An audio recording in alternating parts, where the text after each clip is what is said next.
everybody, welcome back to the channel and welcome to some racing with subscribers. That's correct, we completed Assetto Corsa. We are now capable of levitation. We're going to levitate our way to victory whilst racing subscribers.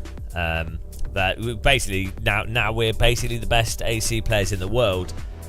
So we'll see how well people can compete against us. I just don't think they will be able to compete against us, if I'm honest. If you're watching this as a catch-up video, say hello in the comment section and say, I watch these catch-up videos, I don't know why I'm wasting my life doing it, but it's something that I do and I really regret doing it, but it's what I'm doing, so here we are, I'm typing in the comment section. And for everyone else, you can click the like button, you can subscribe, you can do whatever you want, make a cup of tea, I don't know, just do whatever you feel like you need to do. I'm going to put the server up in a minute, and then you'll be able to join the server. We're going to race Imola. Yeah, we're going to start off with Imola because it's a track that I've not driven much on. So I thought we could start with some Imola. Seems like a sensible thing for... I think it's just the right thing to do, to be honest.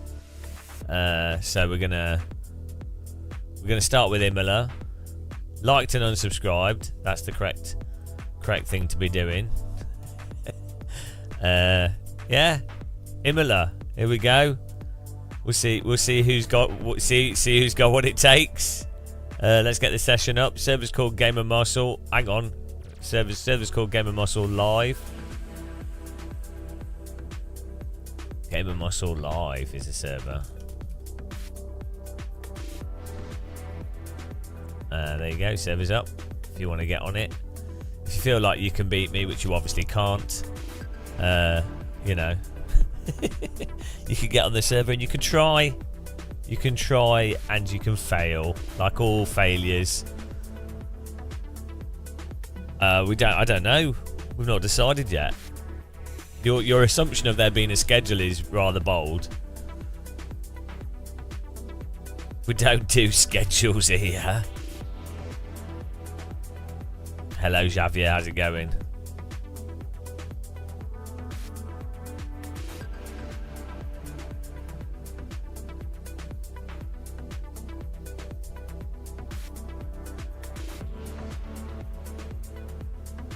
Okay, let's go. Here we go, server's up. If you want to join it.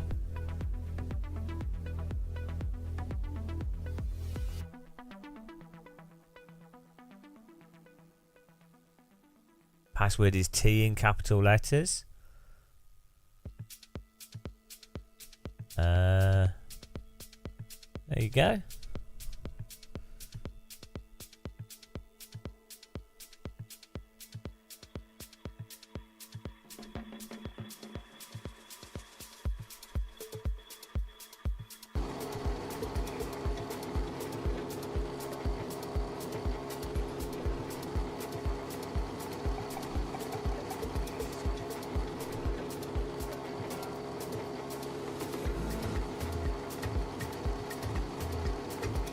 You know people will ask.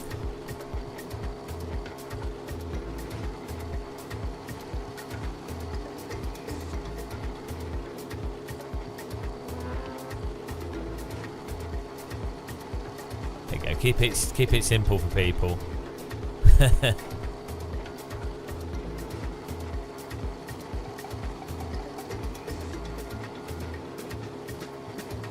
we go.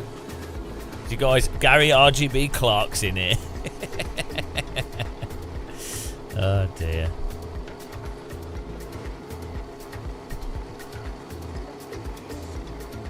Hello Robert Mitch, how's it going, man? Hey. Jeremy Clarkson voice. Should we have some Jeremy Clarkson? On today's episode of Top Gear, we're going to be driving around Dunsford Airfield.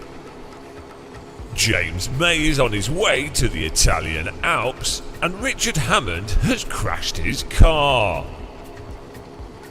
We'll have the Stig driving faster than he's ever driven before, and I will be complaining about immigration. Oh dear. Some might say I'm the biggest cock in the world. Should do the old live stream. Welcome to Gamer Muscle Videos, the best sim racing channel in the world. Richard Hammond can't even get into the server. Oh dear. And James May's internet connection is too slow.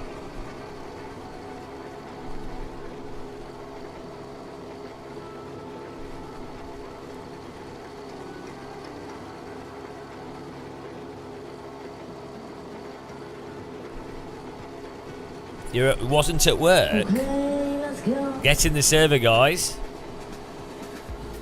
Hello, Velo Fellow 02150. Some say that he's the slowest driver in the world. Oh dear, it looks like there's a car inside of my car. What a cock.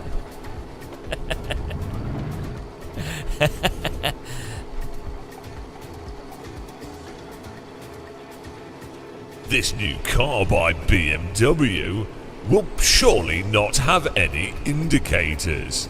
That's because BMW drivers are very stupid. Some say they're the stupidest drivers in the world. It's too easy. It's too easy.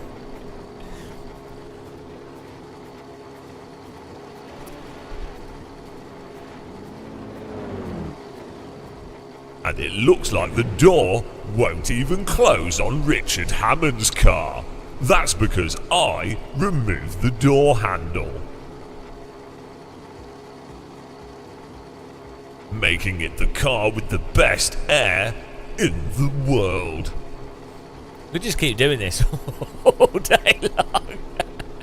All day. All day long. Hello, Robert. Racing in a second. Well, that'll let you off. Name setup mod. It's part of content manager. Oh, we need to update shader patch and stuff actually. Downloading the latest version of Shader Patch to make Assetto Corsa the best looking simulator in the world.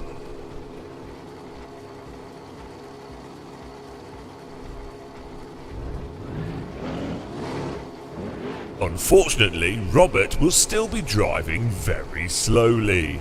Oh dear. We'll start driving it. Is there? We need more than 3 people in the server. Just you know. We'll put our hack setup on and see, easy win. No one can beat us. This is my first time driving this track.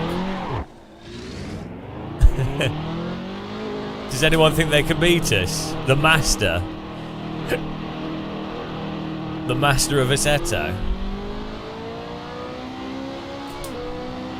I don't think they can.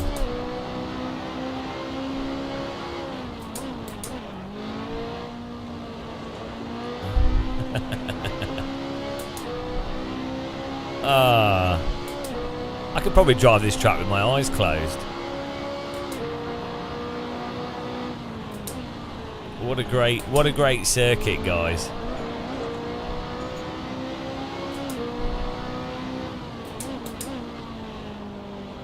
We'll probably do some Porsche Cup car. Always the same tracks. This is the warm-up race. I wanna see how well you guys can compete against the muscle. I mean, as you guys know, I've not driven much of this track, so I expect you guys to be able to put up a good fight. What's really embarrassing is when you have people that spend a lot of time driving on a track and then they act as if they're like new to it, you know. I'd never do that.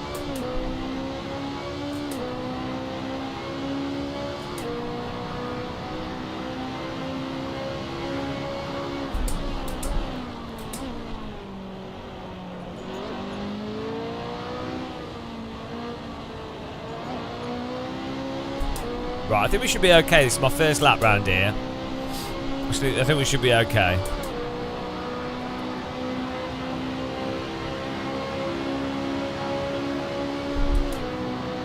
It's the left-hander coming up, right?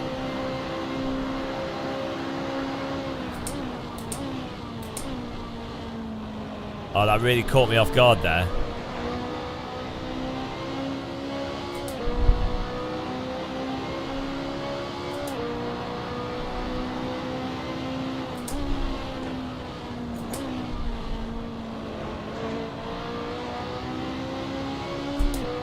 I don't know. Only a couple. More than 5, I think. 5 people in the server. It's filling up. Password is T. Search for Game of Muscle Live if you want to get in there. I know, Jet Red. I think it's important to not always drive the same tracks. Do you know? I think people can get into the habit of just driving the same track over and over again. And then they lose sight of other tracks existing.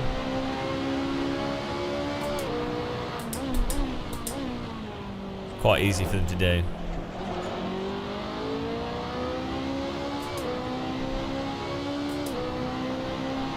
Thanks, 1MTD.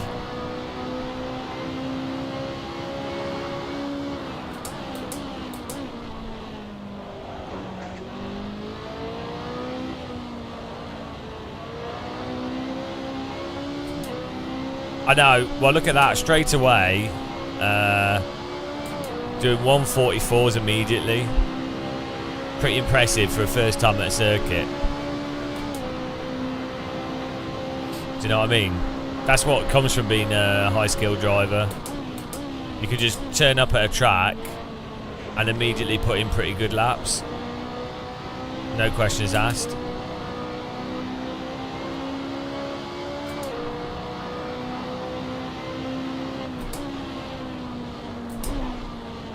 Only the top sim racers are able to do that, really.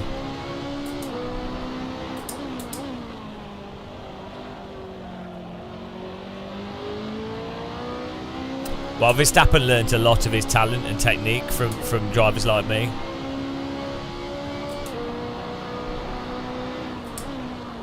Well, like if you can't do a 43 without trying, then you're not really not really a sim racer.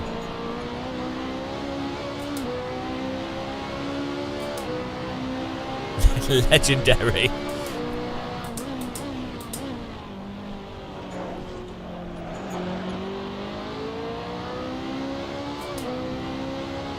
Show you the replay site? I don't know what you mean. Just a, what? Replay site for what?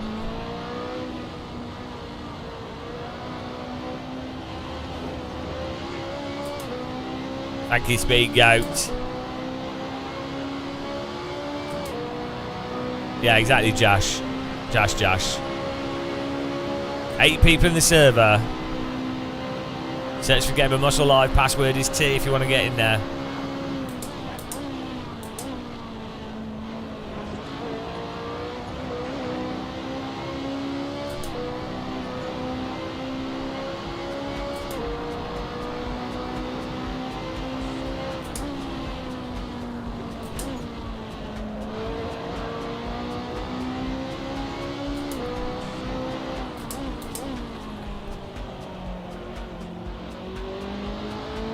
We have to work out what track we're doing next. I think we might go for like Porsche Cup or something next.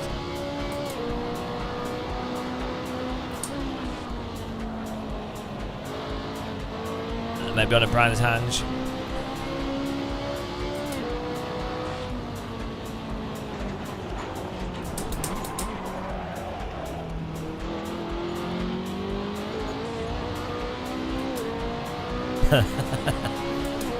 Oh, you guys are so slow.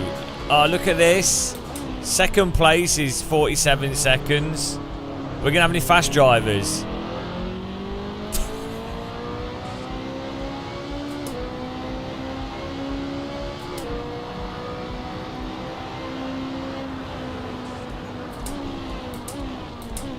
Yeah.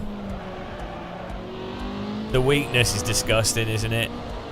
I don't think people should dare to even try and race with us if they haven't completed AC. You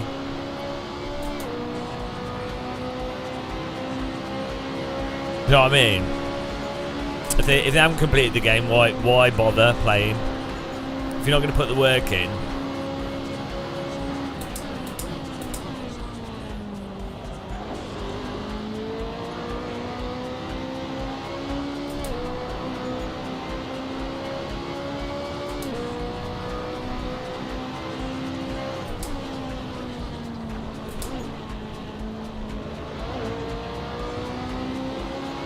Oh look, he's done a 44. Let me just get a 43, just to make sure that they know where their position is. 176 hours. That's just basic time sim racing. That just a warm up. Can't park there. Thank you, Orimu. Appreciate it.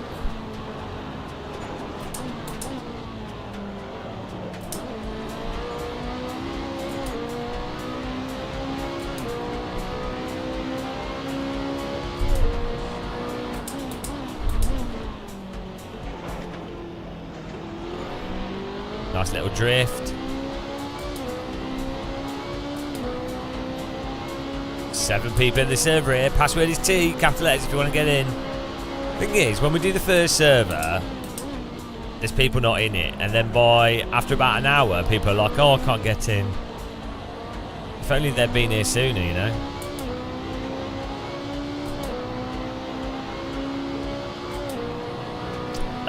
Well, yeah, I mean, I don't even need to. It just we just drive now and win. Basically, that's what happens.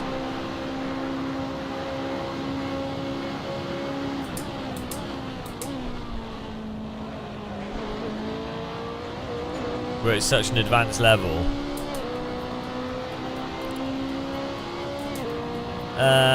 It's a car.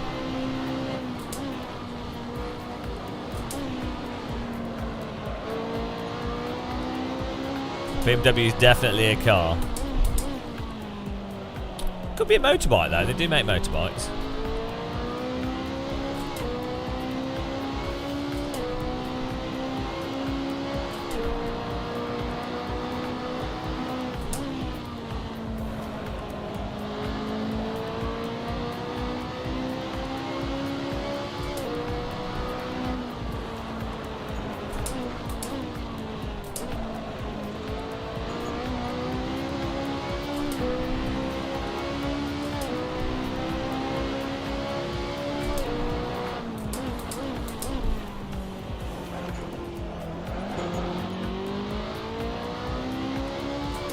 Wow, here we go. Nobody's even in the same ballpark. What can I say? I mean, they've had 14 years to practice, and they're just not at the same level.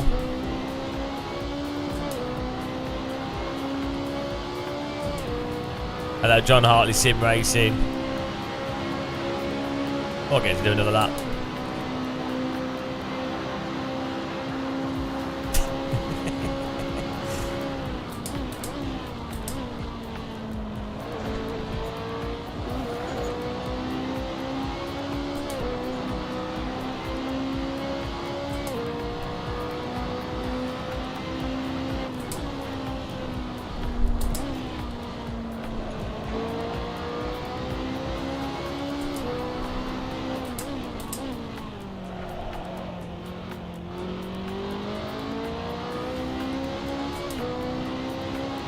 I mean, you can't have both, yeah. Good.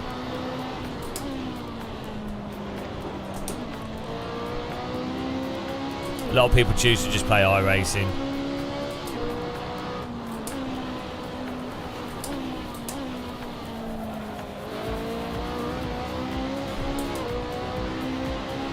They're called losers.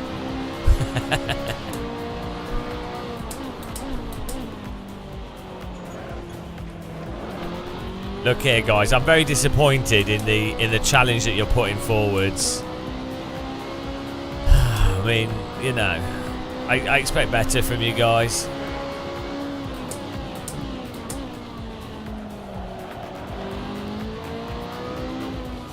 If I can just come to a track and within 4 laps be like a second faster than everyone, you know, really wondering about people's skill level.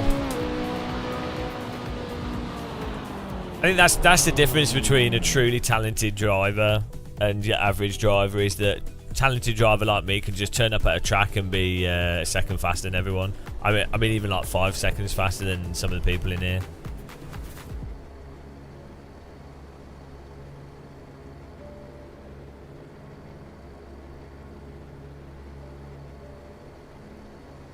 I put some extra fuel in to give you guys a chance.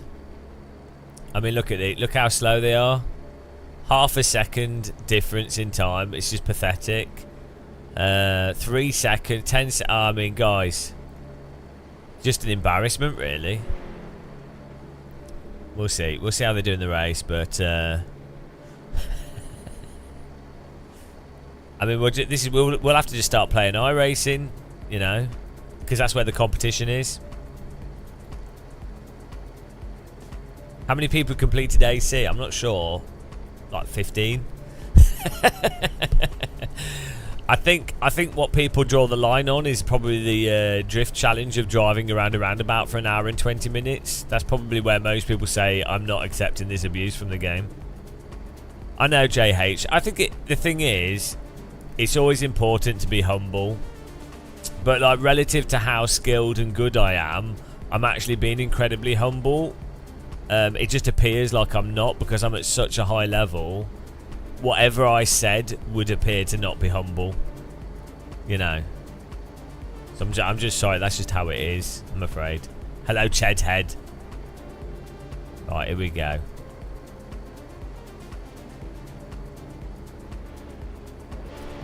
Right, let's humble some people here.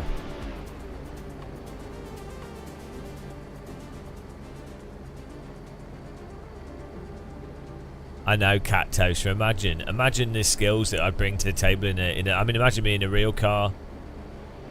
I mean, drivers like Lewis Hamilton, Max Verstappen, Alonso, they're really lucky that motorsport's so expensive and inaccessible. Because obviously, if I was involved in those sports, they would not be able to compete. Let's be honest.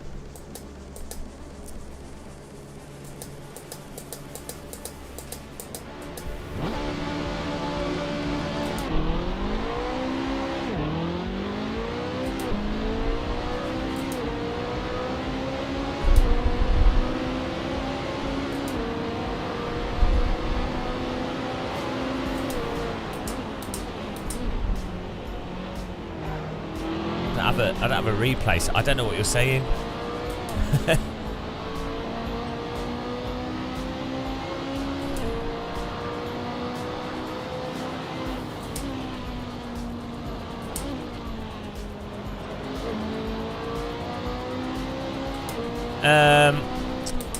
Well, Verstappen he'll be thinking to himself, oh, I'm so lucky that I'm not sim racing against Game of Muscle, basically.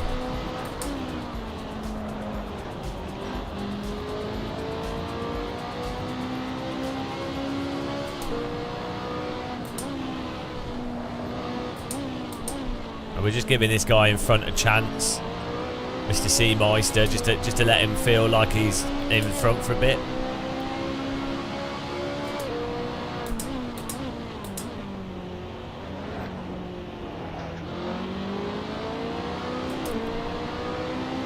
It's always good to make people feel like they have a chance of winning.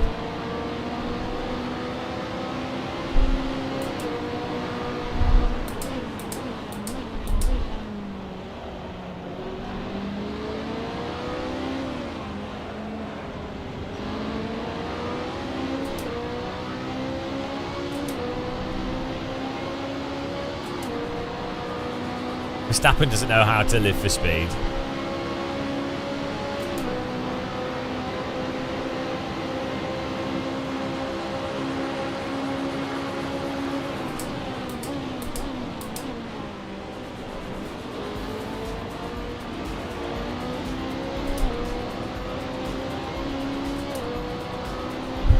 Go to... No.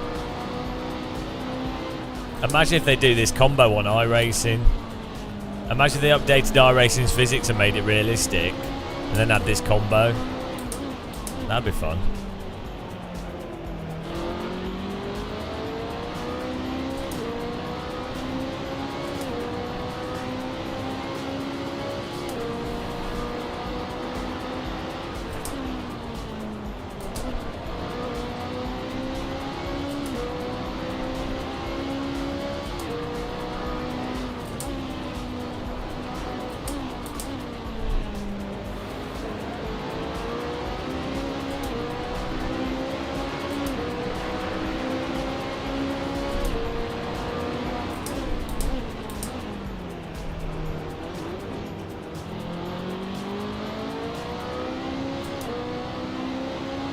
It's a nice little cruise.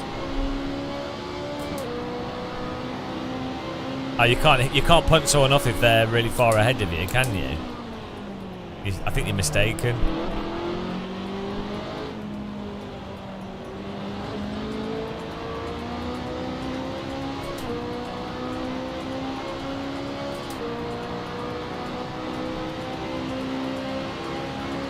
I'm giving Seameister a chance. You know, you got to let people feel like they can win, just to make them feel good about themselves.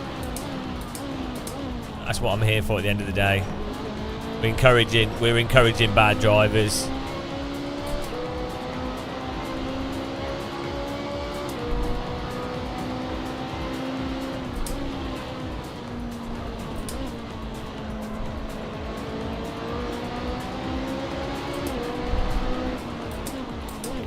Some white lining spectacular going on here.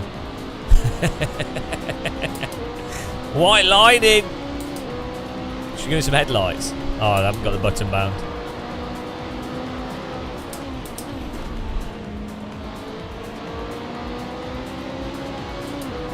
Thanks, Bob Windy.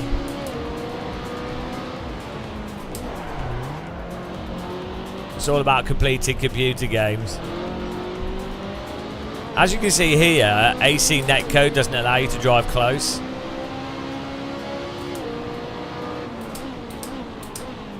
Oh no, wait a minute. Thank you, Richard Horse.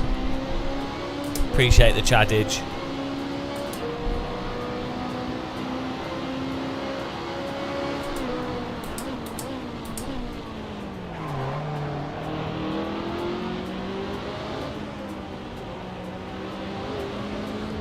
Got more block here than a public toilet.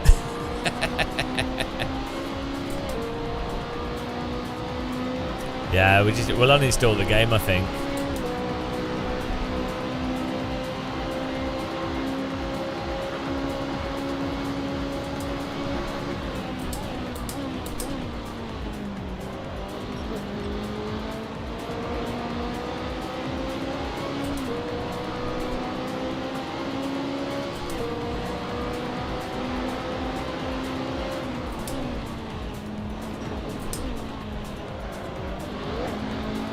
Oh, look at this battling.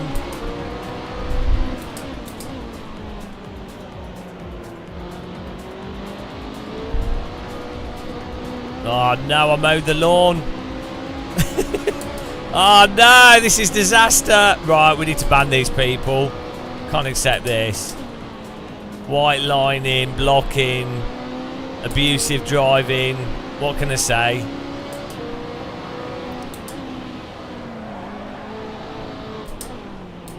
Clearly cheating going on here. I think it's pretty clear. It's pretty clear there's some really bad cheating going on. So we need a word with the marshals on this.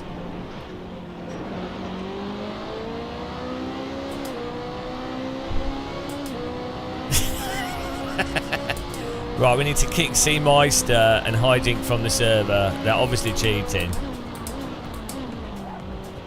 I knew I shouldn't have allowed cheats enabled.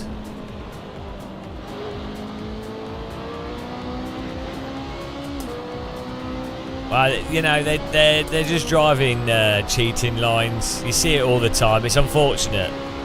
It's unfortunate in online racing. It's alright though, they'll get caught out.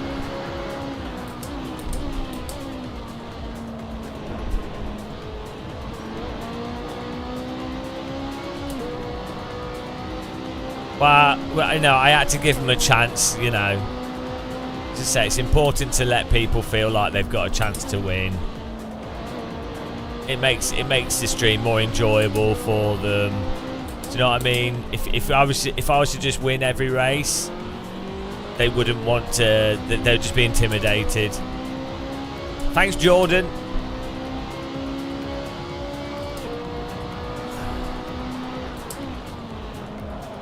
We don't have any confetti.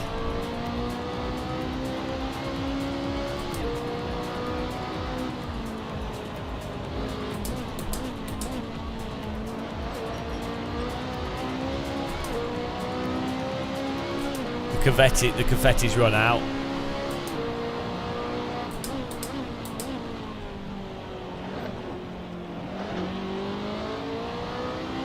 Right, we've given these two drivers a chance here. I think next race we'll have to see.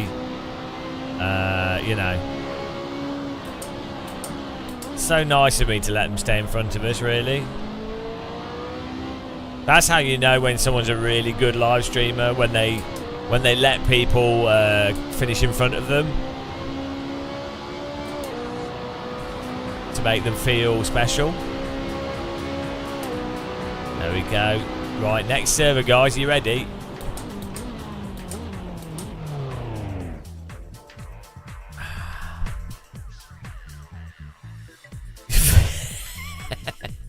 Right, so C-Meister and HHJK are banned from the servers. Right. Right.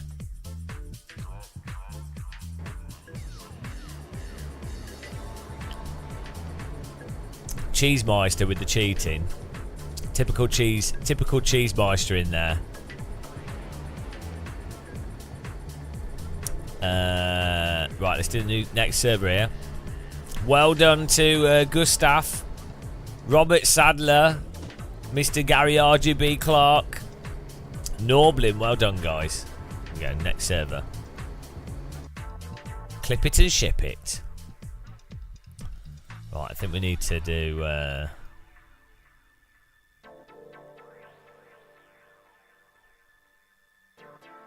bit of a classic.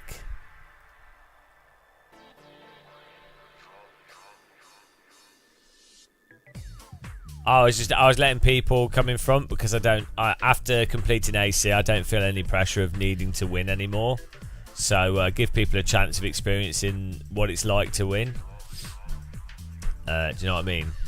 Because like once you've won the game, there's really nothing more than that. So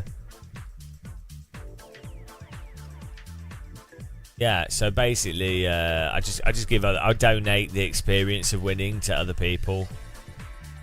Pretty good guy. I do it a lot in iRacing as well, actually.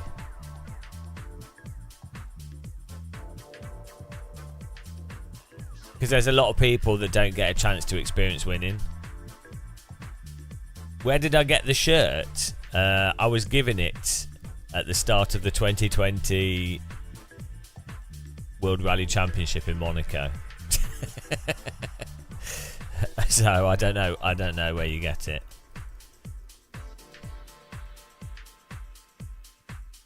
Right, servers coming up here.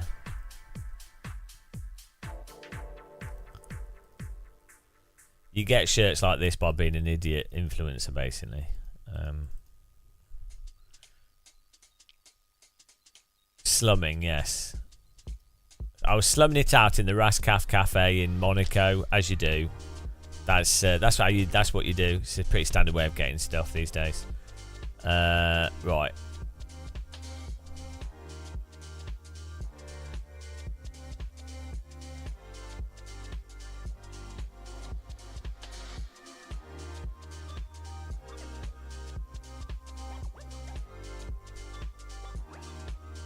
Try this.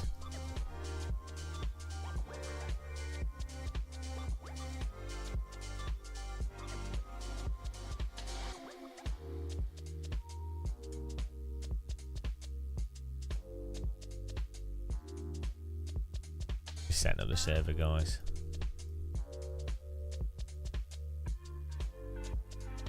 I don't know what you mean about replays. I don't know.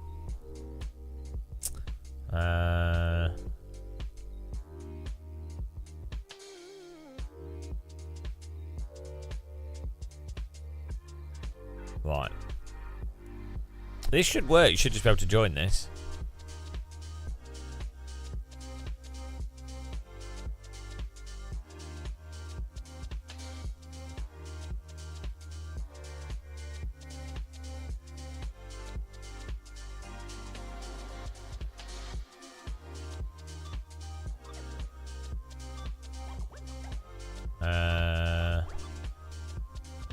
Right.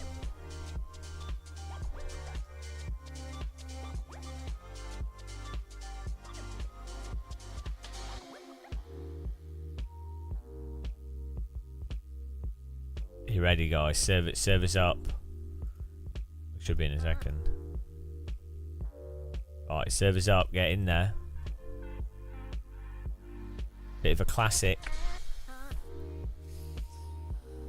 Ooh.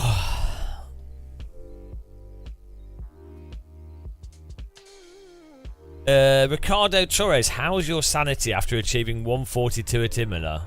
It's alright, actually. I was getting into it. I found it quite relaxing in the end. It's quite good fun.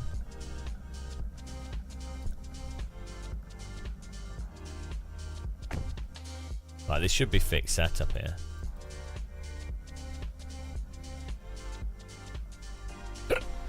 There we go.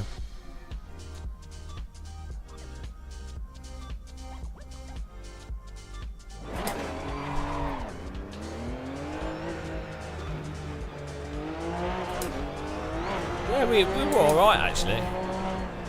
Good fun.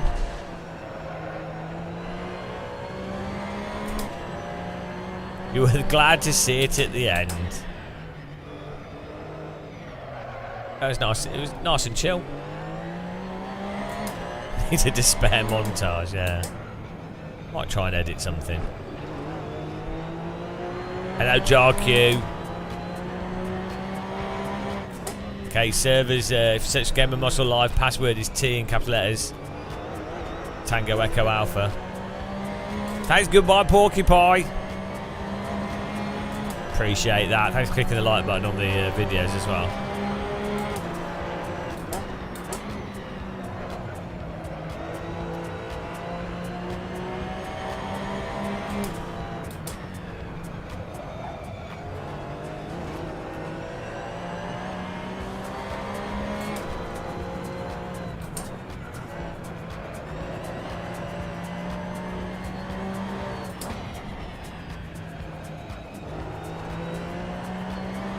Hello, Stubby.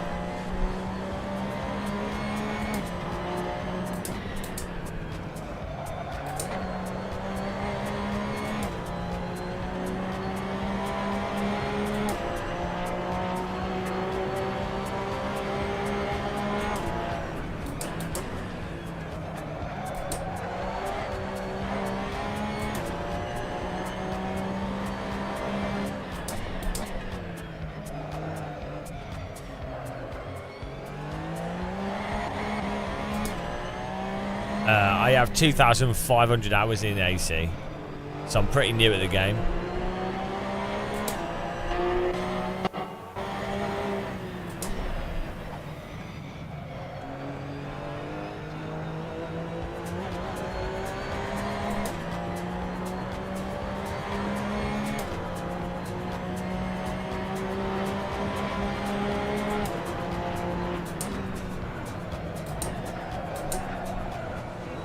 That's some special understeer there.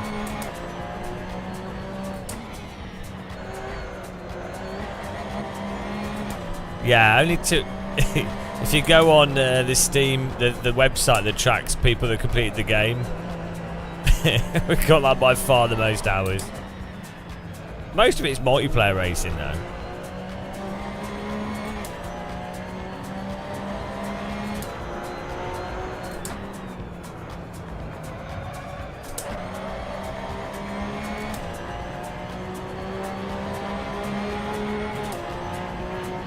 I would have thought AC Evo would have the similar version of the Nordschleifer as ACC, yeah. Thanks for following, welcome. Eyes, welcome. Hello Thomas, how's it going? Thomas Schmidt. It looks like there's a German in the chat room. Thank you very much, Thomas. It wasn't much of a challenge, to be honest. You know, as I said, it's very easy. I think a lot of a good thing for a lot of people to do as a first-time achievement. In my freeze, thanks for following. You know, if you're like new to video games and you're like, oh, I want to try something to ease me into video games. Exactly, I made sure to finish it at a time when nobody was there. Good planning, really. That's why I do stuff like that. I'm pretty good at planning.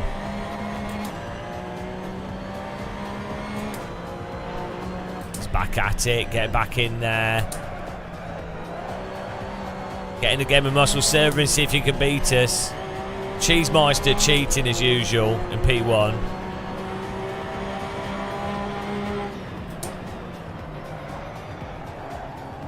Well, I think I need to take on bigger challenges that take longer than 17 days, you know.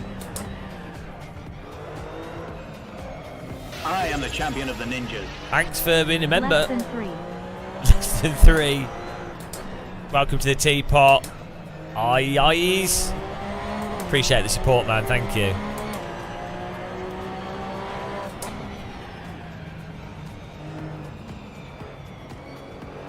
Yeah, they were obviously cheating, counter debate. Who has a day? Who has an hour and 20 minutes of drifting? Who does that? Nobody's stupid enough to do that. There's definitely some cheating going on. Like I feel like I'm probably the only person to have fully legitimately. Also, they'll have cheated the single player races for sure. Because who else puts up with that shit that we put up with? I'd like AC Chad, the top GM. Also, there were comments on the internet about it being impossible. And, well, clearly it's not, was it? So, that's why you can't trust the internet.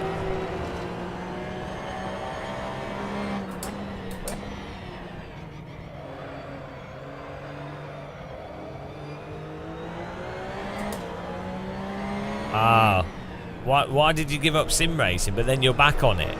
How does a Simucube shit itself? That doesn't make any sense. You must have like electric. You must have the. You might want to get an electrician to look at your house electric.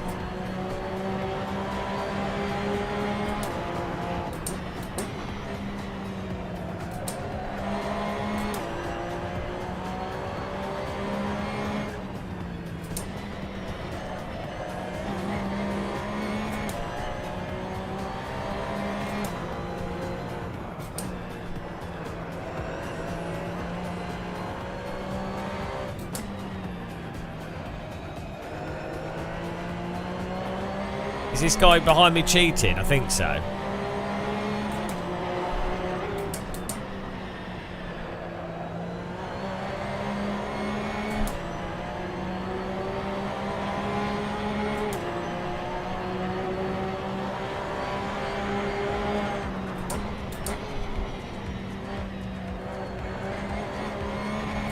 I think we've got some dirty cheats in here.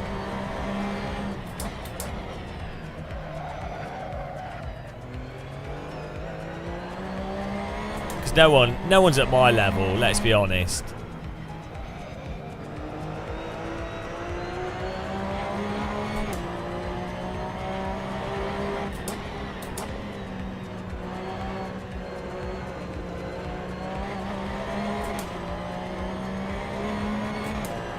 Yeah, well, for that to work, it's probably the power supply for it. Because the power supply is separate for the, like, what charges up the wheelbase to what does the encoder and everything. No, I mean, in the wheelbase itself, there was probably something like some capacitor or something broke. I wouldn't imagine it probably isn't that hard of a fix, to be honest. Like when it comes to industrial servo motor stuff, all the magnets and coils don't break. It'll be like something on the circuit board.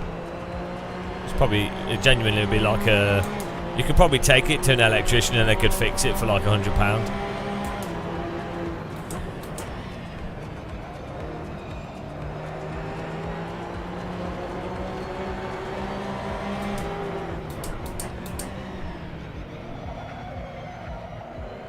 A little bit. It's all pretty standard stuff.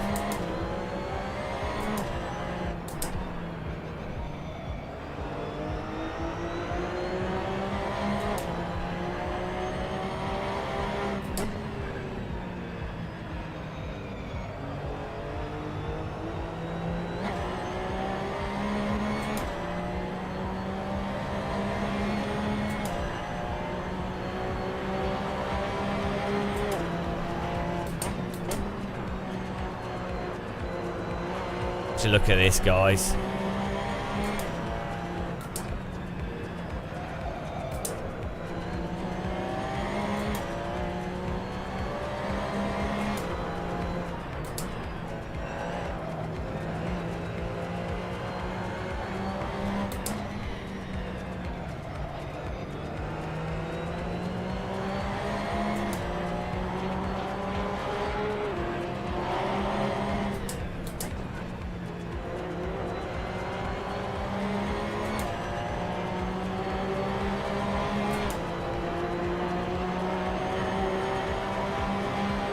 Yeah, we could do 6K iRating. To be honest, iRating just comes down to hot lapping. So all we do is we find a track that I enjoy, hot lap it,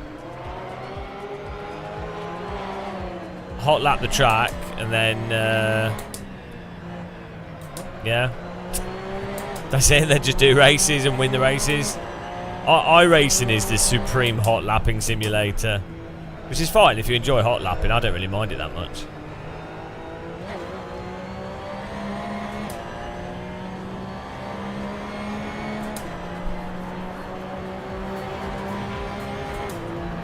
The mistake with iRacing is to think that it's a racing game and that there's racing, but the car contacts, the net code, the physics at the limit don't allow you to race. So once you know that, it's just hot lapping with other cars on the track.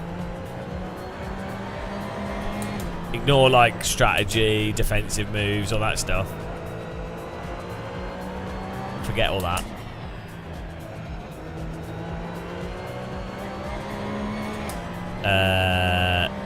Password's T in capital letters. Just search for Game of Muscle and server list.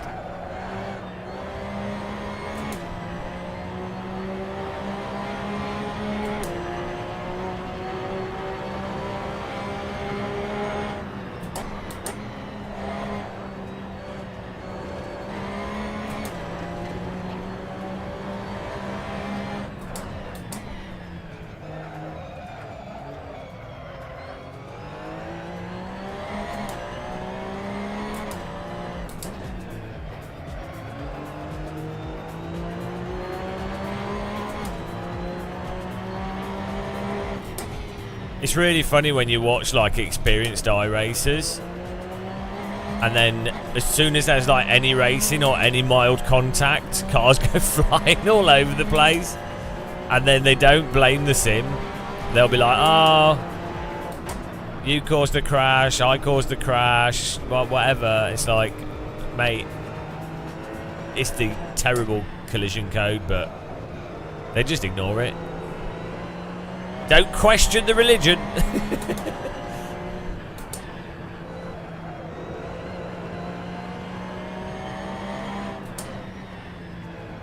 I reckon if you analysed like 80, like if you were to watch like 500 crashes in iRacing selected at random, I reckon 70% of them would be down to technical issues of iRacing causing the crash. Don't get me wrong, AC1's got terrible car contacts.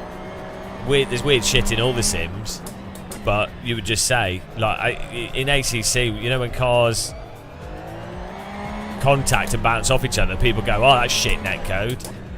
You don't like, you just, you know what I mean? So.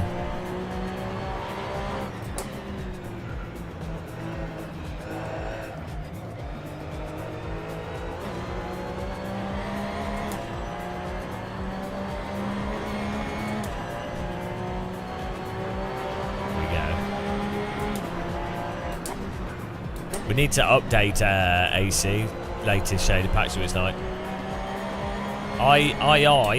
IEs. You only did drifting in AC. Yeah, iRacing can be really good fun. I think if you've got a disposable income, and as I say, if you just want to like build up your iRating and you want to do online races at any time of the day and just sort of role play being a racing driver, iRacing is great. It's nice and easy to get into. Good selection of cars. It's just not very realistic in a literal sense, and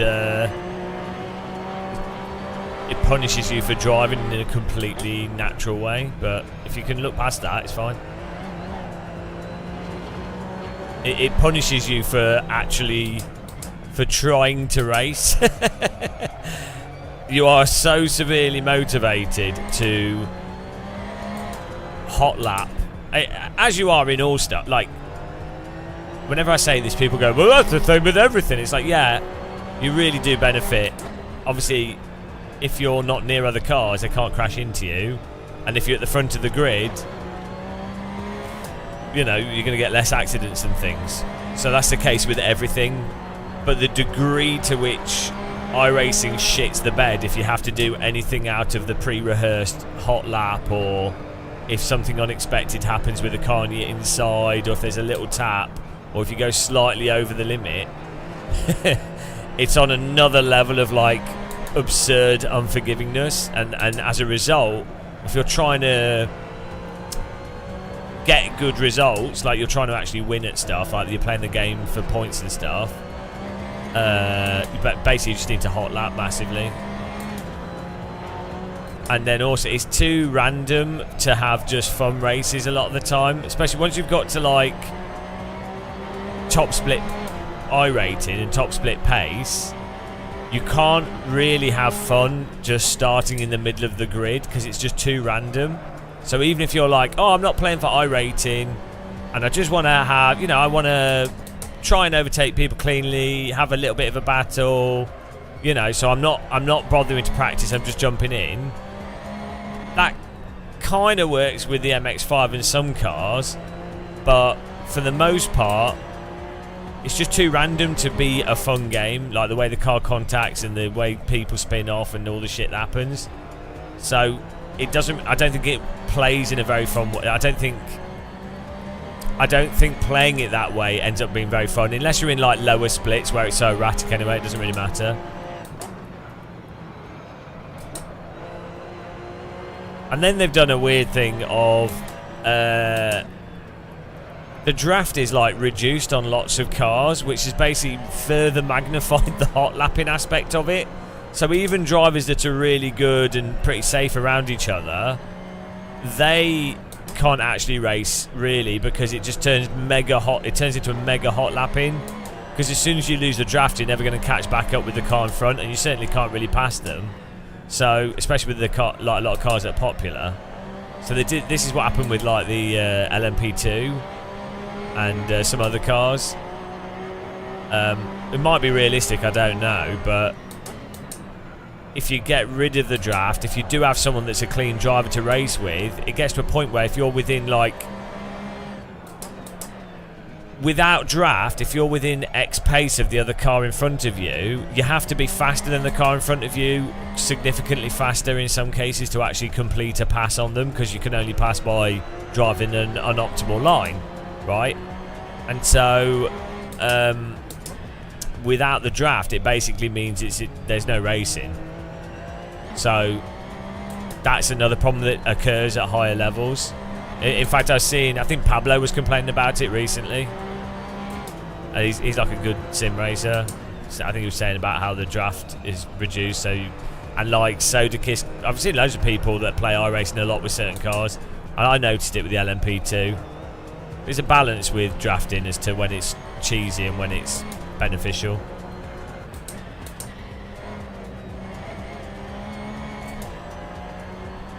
Yeah, there's a balance with draft. So you don't want it to be like how F4 used to be on some tracks, where you would have absolutely shit drivers just drafting and then crashing into people.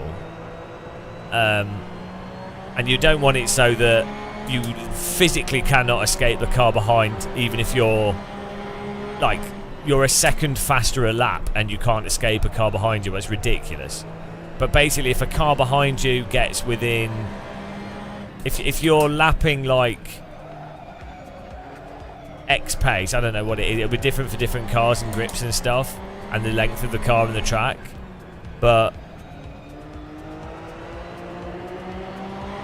you need enough draft to make it so that there's actual racing and not just convoying. The iRacing's lack of controllable slip also makes it a lot harder to drive different racing lines, and so less draft also causes issues with that. Because at least you've got a draft you can then overtake on straights, or make up for the time you lose taking the slightly wrong line.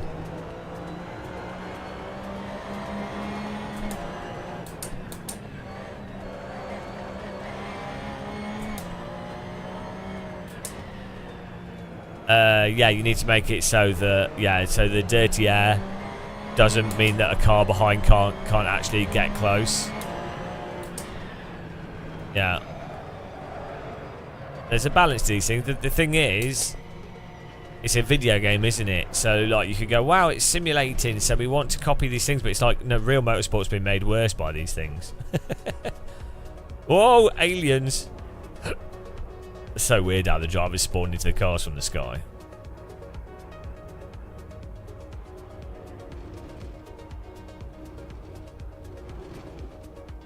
But there you go. Oh, we're in a glorious 4th place. That's not too bad for quali.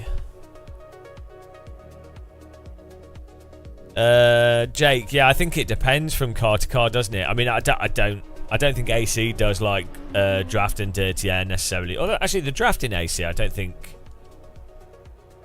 it's actually not too dissimilar to what you see.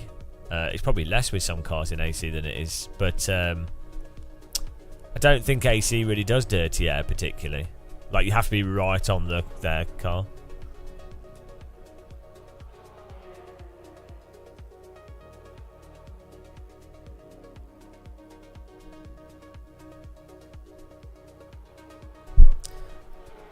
Well, because a lot of sim racers, they will say, I want my simulator to be as realistic as possible. Ironically, with them completely unaware of the degree to which simulators are very arbitrary.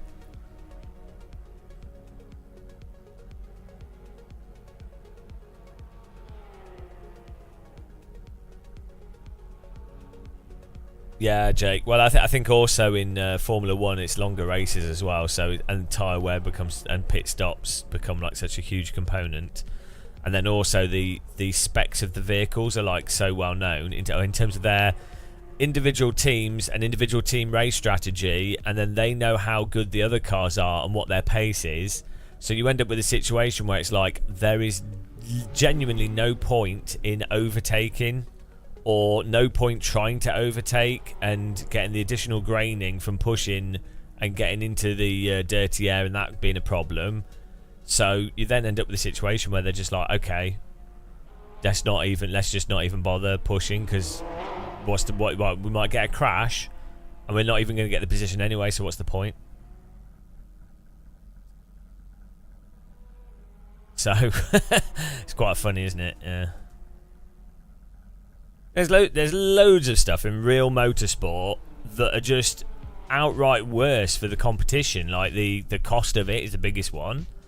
Mechanical failures are just terrible. Like in real life, it's the large reason why GT3 is what it is that they've tried to minimise mechanical issues. But if in real life someone was able to wave a wand so you never have random mechanical issues, like I'm not talking about they've decided to run the car at they've run the turbocharger or something higher, or they've made a strategic decision of risking it. That's one thing. But like if they could get rid of completely rando failures that put you out of a race, everybody would say, yeah, let's get rid of that. Jake, yeah, no, they're people. So Formula 1 was amazing to watch from like 80s to about 2007, I'd say.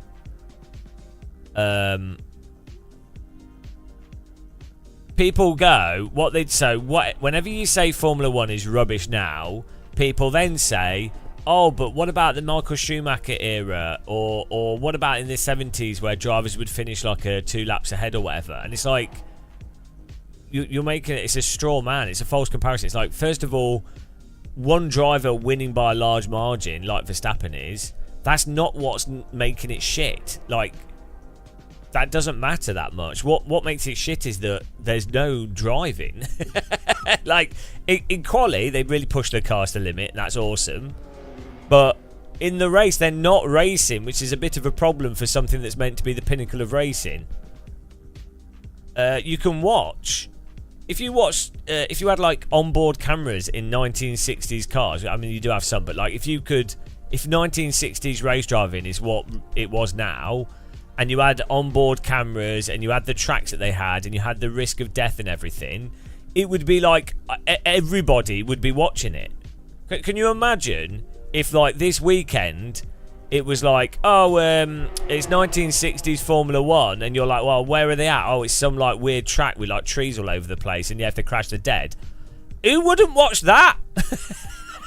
You'd be like, oh my god, that's insane. Of course I'm going to watch that. It's mental. So I'm not saying it's a good thing that drivers died or anything, or it's dangerous, but it's surely entertaining. It's like Isle of Man TT, it's entertaining because it's mental. 90s, just watch an onboard. Watch any onboard, and if you went to a 90s to 2005 or 6, whatever, Formula 1 race, the sound is insane. And like the way the cars are moving around up until like 2000s. Anyone that says, "Oh, it's fine now, I love it," it's like they like you can love anything, but you know, people just make arguments from subjectivity. Yeah, I need to watch MotoGP. It's obviously very good. I see clips of it, but I've never managed to get into it. I think it's just because I think motorbikes are crazy. Who would want to see people die? No, they don't, though, do they, Ray Censored? Why would you type such a stupid comment? That's exactly the kind of stupid comment that I'm talking about. Nobody wants to see people die, but if there's danger of that, and that occasionally happens, it's... Well, I'm just going to... That's a timeout for being a moron. No, that's not what I said. Timeout. You get a timeout. 10-minute timeout for being stupid. Jesus Christ. You know what I'm saying?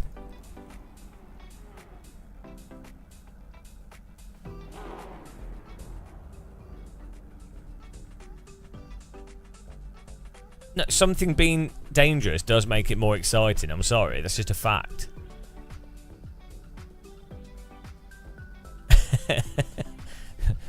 Someone's saying that something being risky, like, oh, I wonder why people watch trapeze artists, Oh, I wonder why, it's compelling seeing a skydiver jump from a plane to another plane. Oh, I wonder why astronauts and space travel is sort of exciting. Oh, I wonder why people are more concerned about a moon landing with people than they are a robot moon landing. Could it possibly be that there's human lives at stake and that is an element of risk to it? I wonder... let me just think about this. I wonder what makes real race driving a little bit more compelling to watch than sim racing.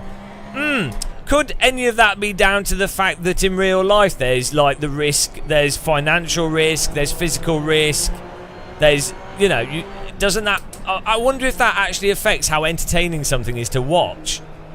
That in no way can you get from that to this person is endorsing people dying.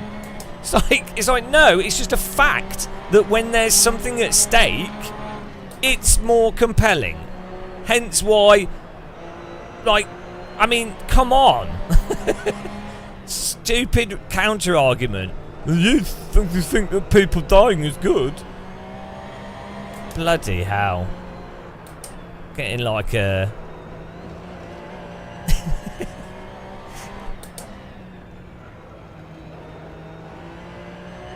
Time me out. You can't just be timed out on Twitch and then come to bloody YouTube. I've got a hole in my timing out. And you deserve that time out. I'm sorry, but you realise how ridiculous... Oh, he's gone. Like, the main reason why people watch Gamer Muscle live streams is because the real and the real danger and risk of mental health damage from watching these live streams is what makes it exciting. You just don't know at what point your brain will give up. Could be any moment. This is basically on a par with watching... Well, yeah, but it wasn't irritating. It's exactly the type of comment that people say, though, over and over and over again.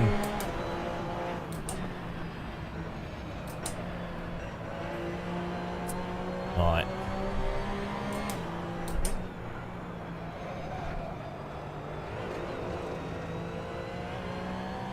Hello, Antoine. Thank you.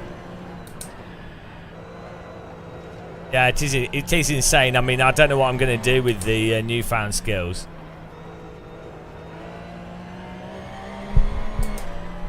Oh, it's not as bad as watching hot tub streams, no.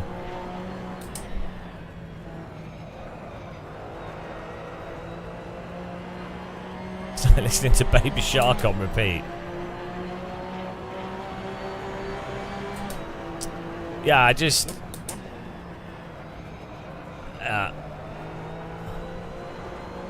we need...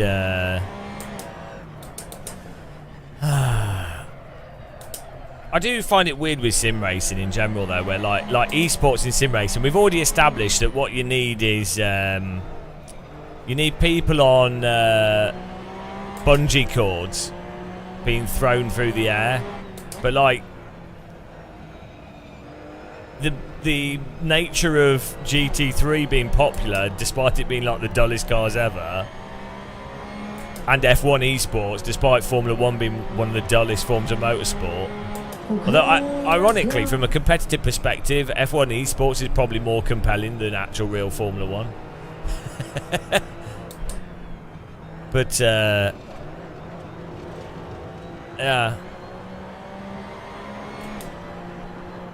We'll have to see. Hopefully someone does esports right at some point. Or with esports, it's just a case of building the narrative better for the drivers.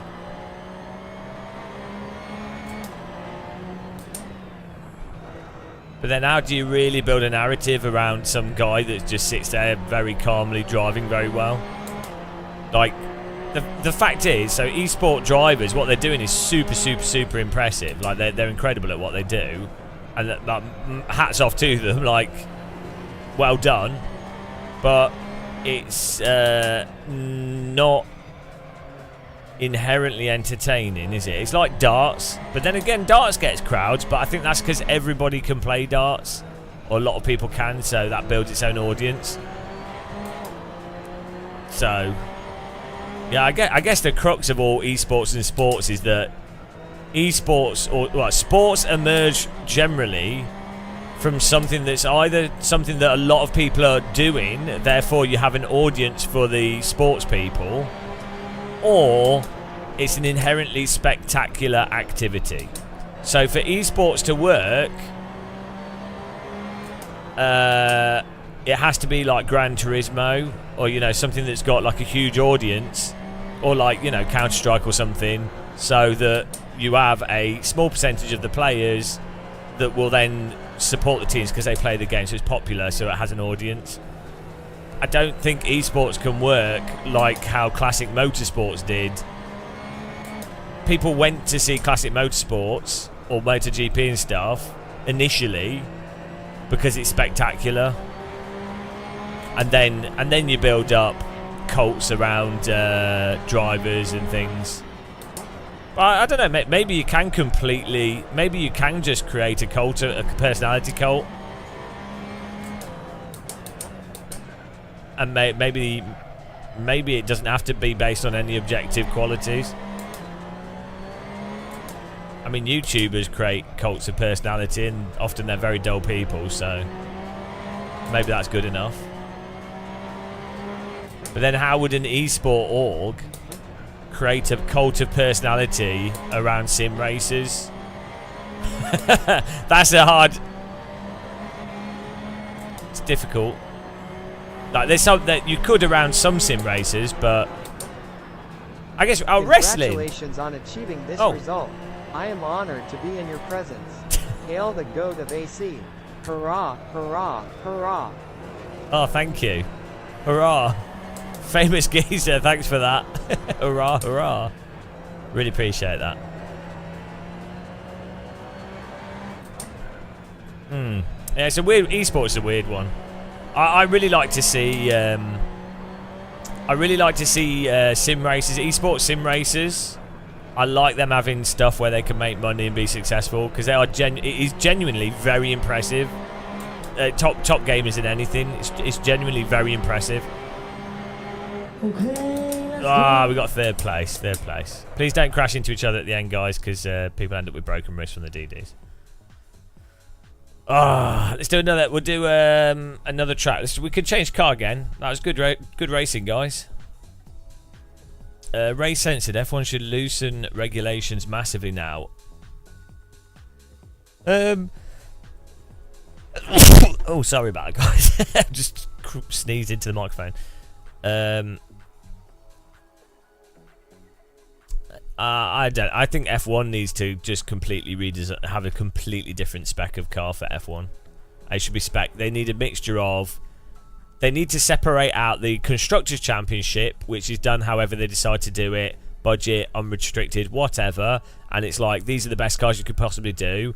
And then the Drivers' Championship needs to take place using spec cars. So basically, like how you have F2 already, or, you know, you do that for the Driver Championship, and there could be like a singular fixed car class or whatever, car spec for the whole grid. So they already do 2 races.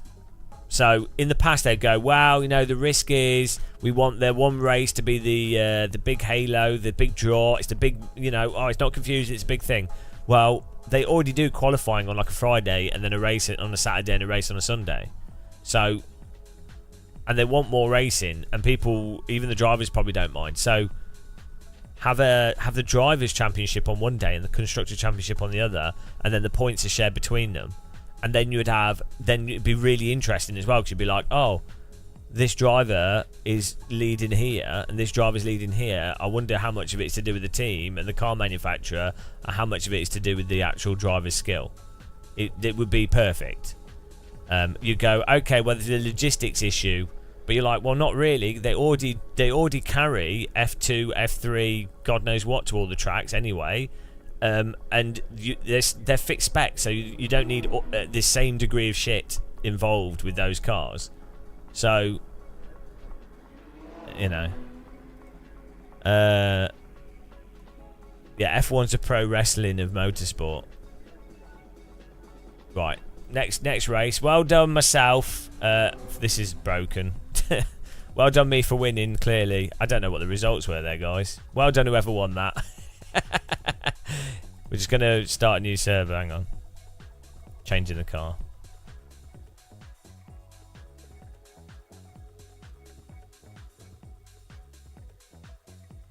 Well, they did that thing back in the 90s, I think it was, where they had like Honda NSX or something around Monaco. So they've done it before. The problem is, manufacturers might not necessarily want to do that. You know, if you've paid shitloads to be where you are, that's all factored into the costing of the business of Formula One.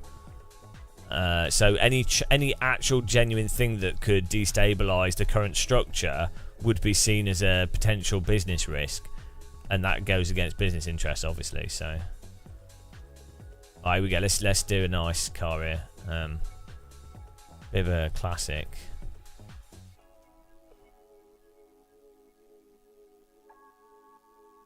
Yeah, you need like something that's equivalent to IndyCar. You know, something really decent, something that's a top spec car. Like F2 would be fine. To be honest, you could just use F2 cars, but yeah, F2 IndyCar or something else. It's just it's not important as long as it's like a fast Formula car that's good, and it's the same spec. Because the racing will be insane. Can you imagine how much more competitive it would be? And also from the driver's perspective, can you imagine how like it would be the opportunity for a driver to go, look, I am actually shit hot. Look where I'm finishing in the spec race, but look how shit we're doing in the team race. Robert, is the kettle on yet? Kettle's always on. Right, we're gonna do Brands Hatch, Donington, guys. Is it 2018? Is that the latest one? We're going to do Donington National 2018, so download that if you haven't got it. Never do Donington. I like to mix things up here. You guys always complaining. Always the same tracks. Yeah, well, I've just done 3 days of Imola, so, you know, deal with it. Right. See if I can put a fixed setup on this.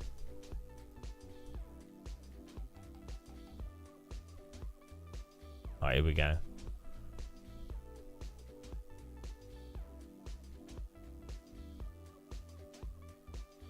Are you ready, guys? You ready to join the server? Ryan the Afroraptor, you recently thought that a Formula Spec series should be in the Olympics. One, I mean, Olympics is supposed to be amateur, isn't it? I don't even know. The whole thing's stupid. Everything's stupid, isn't it, really? We should just be grateful that World War III is not happening. Oh, wait a minute. Right, here we go. Right. Server's up. Game Russell Live. Password T. Get in there. We did. We've just done it. You missed it. We've already done that. We already beat everyone.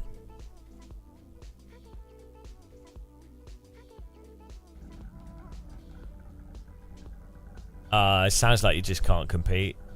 Typical weak Uhtred.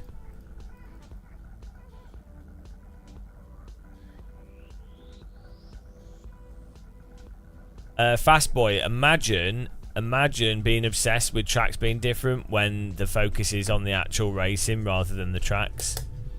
It's weird, isn't it?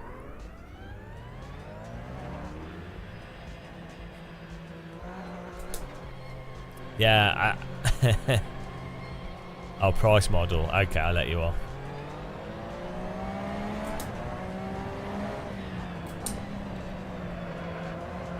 This car drives nice. It's like a better GT3 car. Yeah, my ideal racing simulator is like, as I said, like MX-5 and then maybe like 8, 9 tracks, but really good ranked multiplayer. Nothing wrong with that.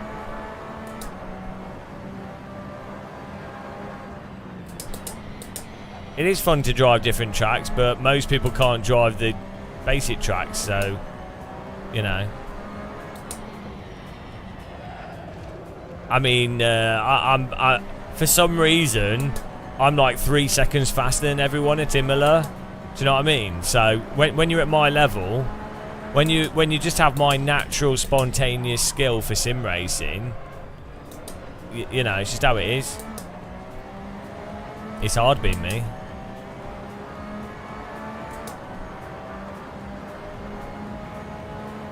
Server's called Gamer Muscle.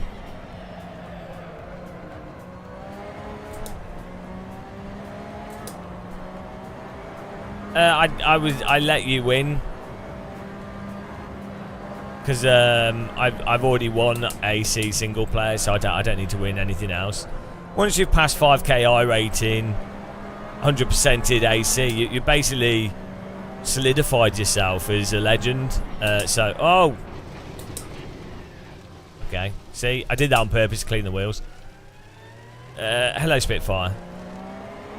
Yeah, like, you no longer need to win to feel to like prove anything. I've proved it basically. So we just need to complete the next Microsoft Flight Simulator. We've taken over the ground. We'll take over the air next. You know.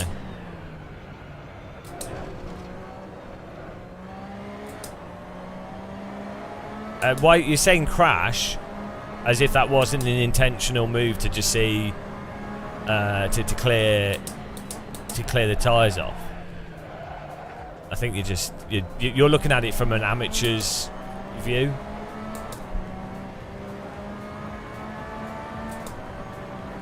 I don't know what you mean. I didn't practice. Everybody saw it. We did the Imola hot lap time pretty much straight away. Oh, you're talking about the 3 days of hot lapping. That wasn't practice. That was just me really enjoying the Italian countryside. Yeah, we were just... I just enjoy like going around the same track. But that wasn't really practice. It was just enjoying the game. I was just playing the game. Yeah, easy. I can see how you get that mixed up. Thanks, Simply Davil.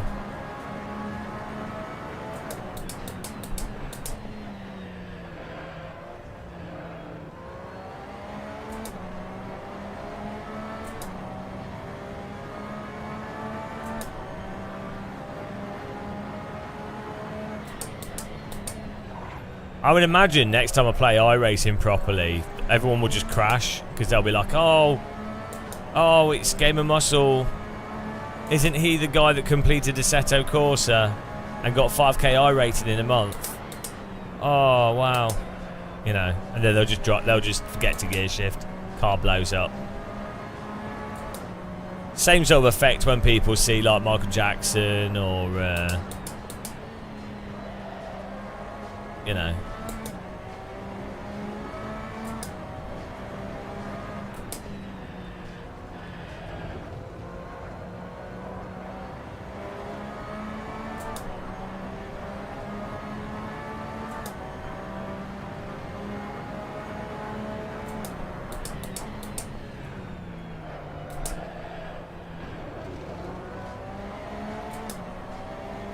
Neil's, yeah, well, I've had to turn down quite a few, but obviously when I hit the clubs in Berlin, which will be happening later this year, I'm fully expecting, I mean, if they will obviously know already, they'll have heard the news about me completing the game, so I won't need to say anything, but I might casually drop it in conversation, you know.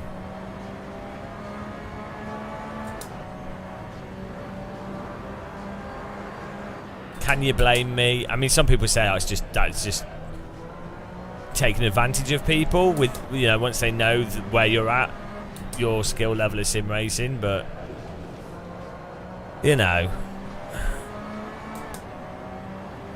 they're going to find out eventually, so I might as well just let them know that they're in the presence of a sim racing god, just to help them get over it quicker, and then we can focus on like just normal stuff.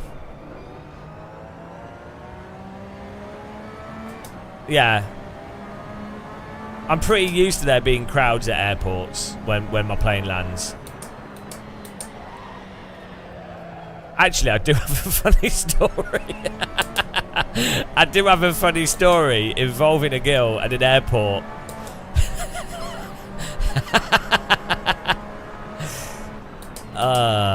Okay, so I met a girl going to Sim Racing Expo a few years back, right? And on the way out, I was just chatting to her. I was being friendly, just chatting to her, whatever. And it was nice, just chatting, waiting for the plane, whatever. Get on the plane, land or whatever, and then when I'm leaving the airport in Germany, I couldn't find the train to get to. This was in Nuremberg. I couldn't find the train to get to the Sim Racing Expo, and neither could that girl. Was randomly at the train station. She couldn't find the train either. So I'm like, oh, lol, you know, just chatting. Can't find the train. Anyway, so we both get tickets, get on the train, and then I'm like walking around the town centre waiting because I need to get a connecting train, and I bumped into her again. And I'm like, oh, hello, how's it going? Whatever, we're chatting. Okay. Then I'm like, oh, have a good time. Whatever. So then do Sim Racing Expo. And then on the way back, I'm in the airport to get the plane on the way back home, and she's getting the same plane back. Oh, thank you. Waffle tiger. Anyway, on that same plane back, obviously there's shitloads of people on the plane from Sim Racing Expo. So like, you know, like 30, 40 people on the plane were just people coming back to the UK from Sim Racing Expo. So this girl who's just casually chatting to me on the plane, and I'm just walking down the plane aisle, and I'm chatting with the girl, and there's loads of people on the plane going, oh, hi, or whatever, you know. So this girl thinks I'm like some like actual famous person. It was so stupid. It was so stupid. She was, from her perspective, it would be like, oh wow, this guy. Wow, how does like half the plane know this guy? So anyway, so we're going through the airport, and then unfortunately, I think I got COVID or flu from. I was like proper sick feeling. I was like dying. So she's like, oh, do you want to go and get some food? And I'm like, just trying not to throw up. And that was it. That's how that ended. As if it was so stupid. It was such a stupid. Yeah, great. And that's how it normally goes for me. Yeah, but it was funny. It was absolutely hilarious. So, she was nice. Not really my type, really. She was alright. Nice person. It's just funny. But yeah, like I ended up on the way home. I got her details, but I didn't bother following it up. You know. So on the way home, I like fell over on the train station, passed out, and threw up. So it was that good. Good time. Yeah, it's a good. That's the sim racing story. Oh dear, so it was so random. But yeah, that's what you need to do. You need to get a plane full of people from a trade show to be on the plane at the same time to make it look as if you're like famous when you're not really. Genius. Yeah, she was a fan of ACC, so it's pointless. Oh, it was really funny.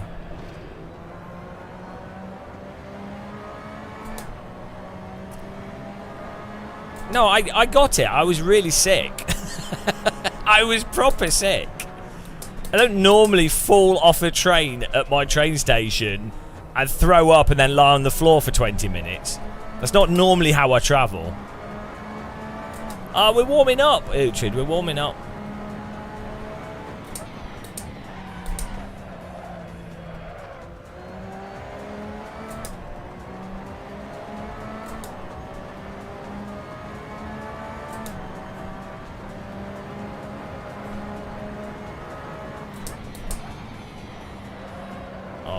go.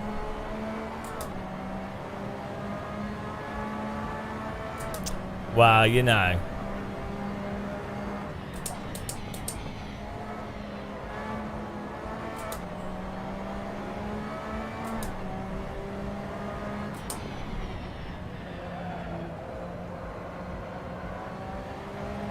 Oh, try and get a good lap here. ACC and just chatting. Oh no! Traffic jam.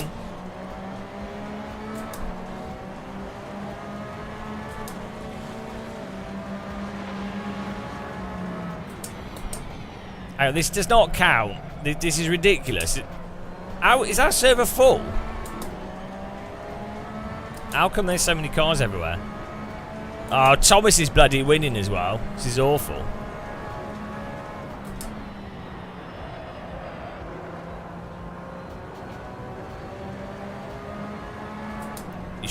The Lotus at Monza. Oh yeah, we could do that. That'd be good fun.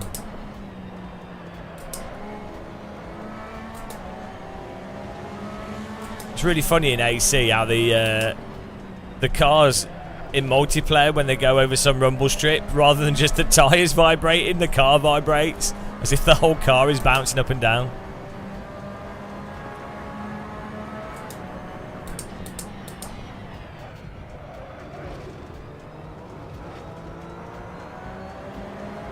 Here we go. There we go. That's more like it. Back in the muscle zone. I'm surprised people bother to try and compete. The DTM Alpha. Oh, yeah, they've got the BMW and the Alpha. Yeah, those cars are great fun. They're good. Those 90s DTMs are good in race room as well. They're a little bit. They're flatter feeling in AC. In race room, they've got much more like roll. They're really stiff in AC. I imagine they're pretty stiff in real life. I saw one. Saw one in real life, and it looked super stiff. I don't hate race room. It's just like it's another sim to set up whenever we're going to play it, and we could just do our own servers straight away in AC, so it's easier, and people can play AC for free basically. So, you know.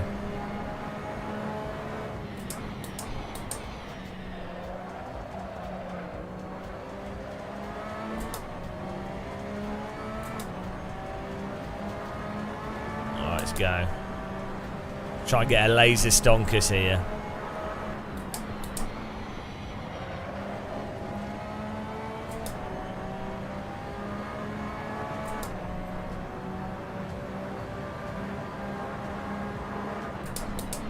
What would be really nice is if Race Room did a new Race Room, but was basically just the same game, but with maybe a rebrand and a different graphics engine, but basically the same game.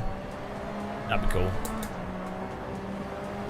Do I watch World Endurance Championship? Not really, no. I'd watch them in person. I think they're good fun to go to if you go into something with some friends or something. But I don't really watch them on TV.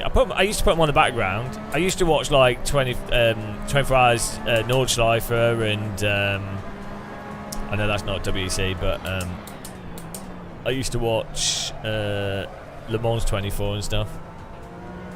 I normally put it on in the background.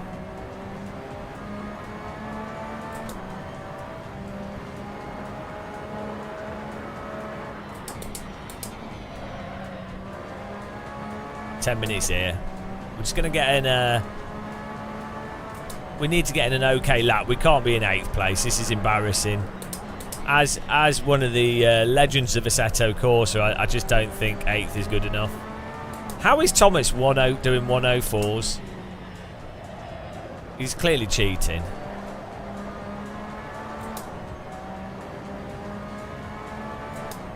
Glorious 7th has returned.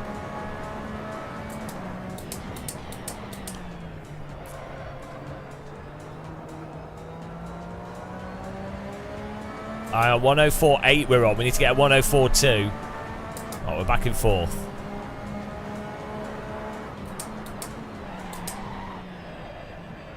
Okay, we messed that up. You really have to roll the car into T1 and just nip the curb on the inside. You get a lot of time for hitting T1 well.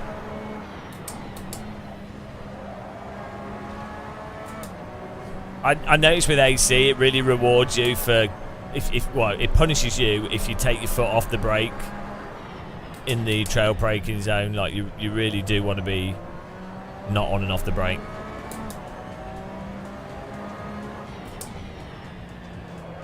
Even if you're putting like a minute amount of brake, keeping the weight forwards is good.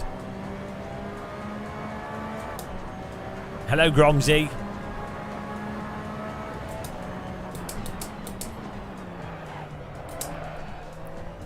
I mean, who wouldn't want to be at a racetrack that smells of garlic? That sounds fantastic.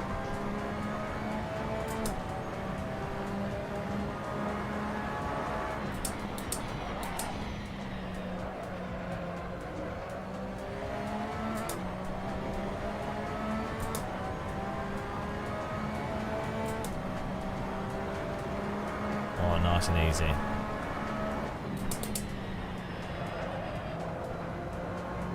Oh, look at this pace. Crosby, what was the hardest achievement? Physically, the drift achievement. Driving around that roundabout for an hour and 20 minutes. Genuinely didn't feel great. The BMW hot lap was, I mean, that took what, two days of hot lapping, like 20 hours of hot lapping. So I guess that's the hardest one.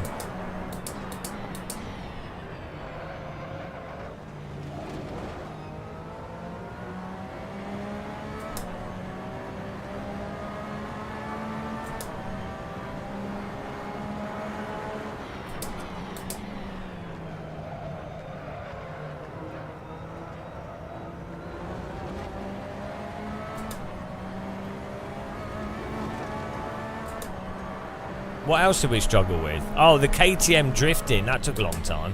That took like 6 hours. Oh, hang on. My tyres have gone off. We need new tyres here.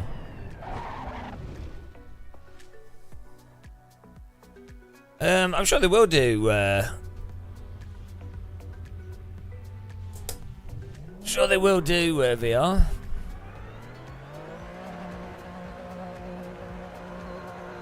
You can, there is a way of hacking it into it.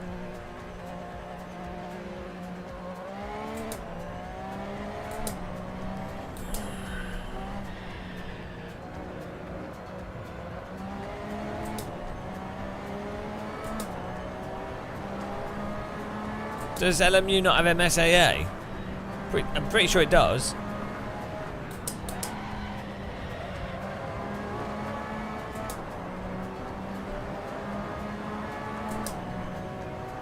Oh, that Velelunga hot lap was a challenge as well. Or wasn't a hot lap, was it? It was a, well, we had the hot lap and then we got stuck with the KTM race or something as well.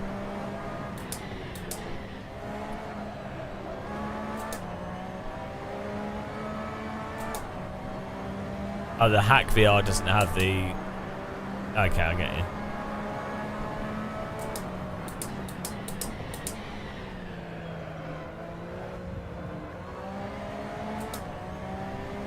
Ah, how they do it? 103s from Thomas. What is he on? Ridiculous.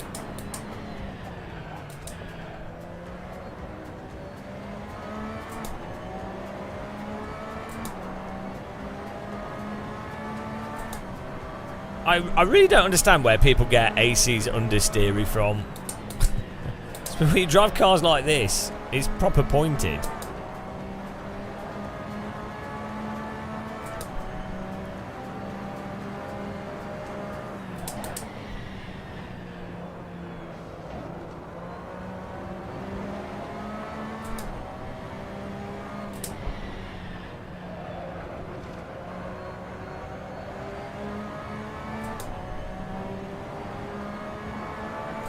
car's a bit of a rocket.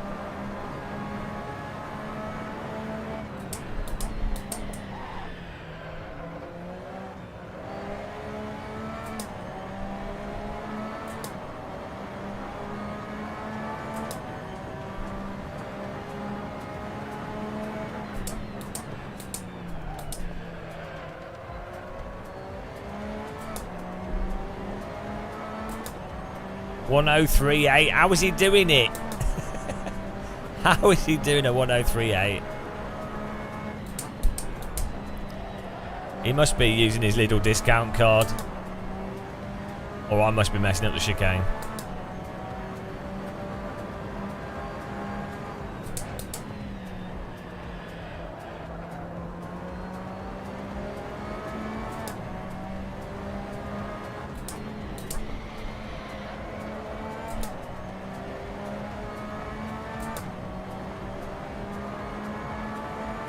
I wonder what it is. I mean, if only it was written on the screen somewhere for you to clearly see what the password was.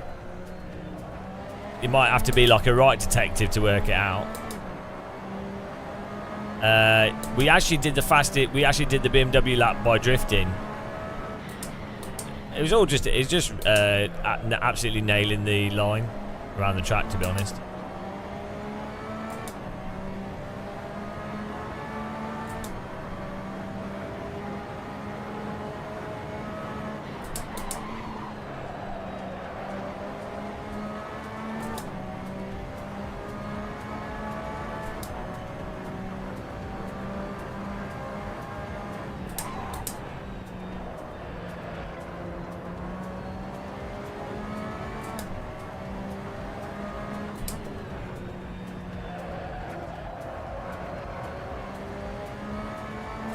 I can't get much more pace out of this. I don't know how they're doing 103s.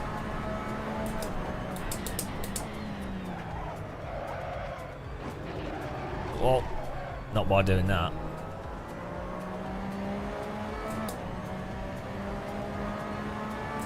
Yeah, I think the whole screen should just be the password.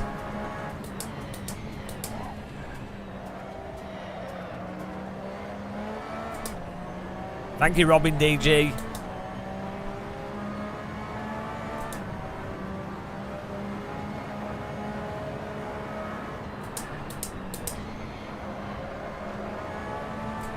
Oh, there's a lot of time to be got through that right-hander.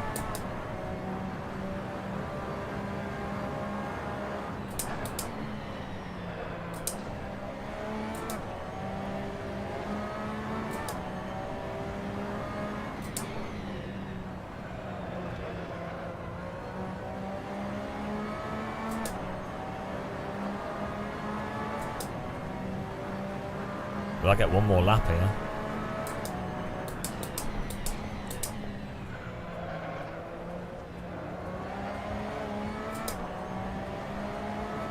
One final lap.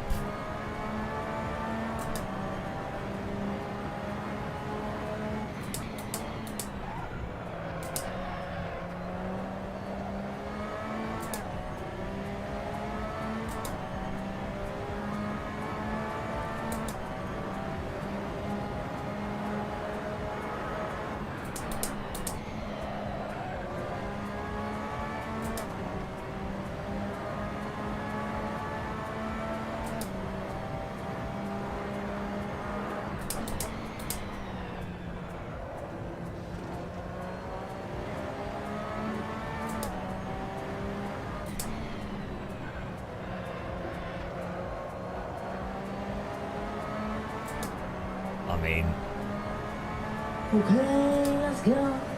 I need rockets.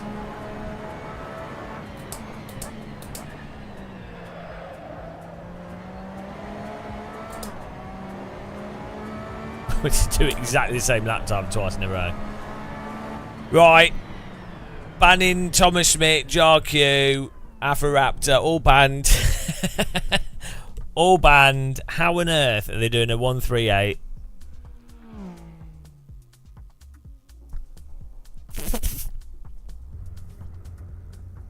What's that in the bottom of my teacup? How on earth? Some serious shenanigans going on here. Right, let's go racing. Good lap times there by Thomas. How did you get a 1:03? This is ridiculous. Good competitive times though. We've got a lot of people within a few tenths.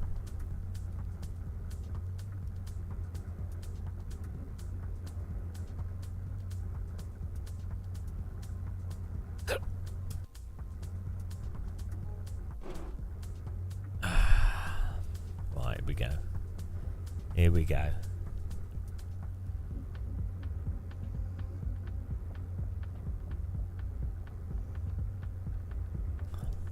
Hello, Eddie. I don't know. I don't know how long we're going to race for. These are just victory laps here. Thanks for clicking the like button, guys. Well, this is fixed setup. I think it's never me, basically. As long as everyone knows it's not me, that's all that matters. It's never my skill. It's always something out of my control.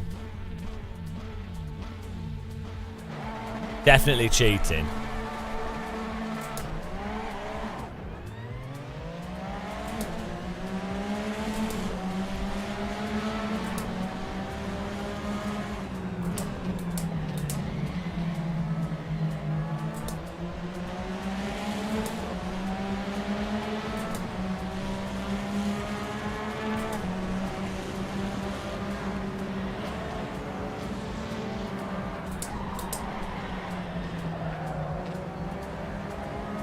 We took that like a champ.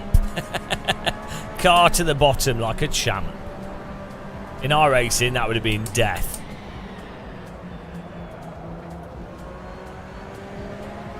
R Factor 2, we wouldn't have even noticed.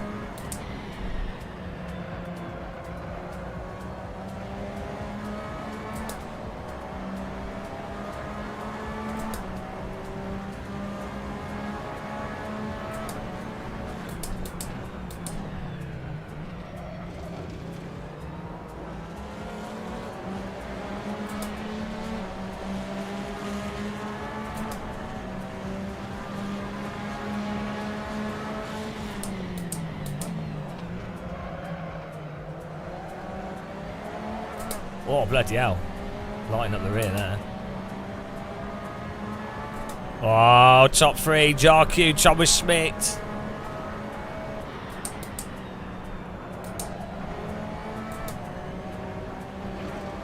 Waller Schmidt.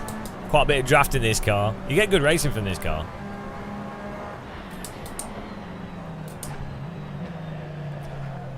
I'd suggest hitting the brake point. All the suffering I've had on iRacing has made me hyper aware of people dive bombing. iRacing, the one good thing that you learn from iRacing is hyper awareness of cars driving into you. It's AI bowling might come in. Yeah, good idea, good call.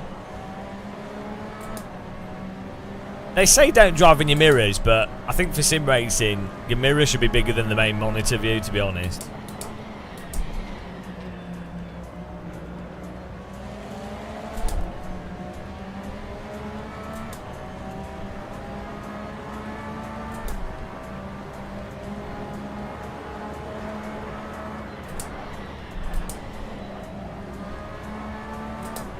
Bit of lawn mowing going on by Thomas and JarQ.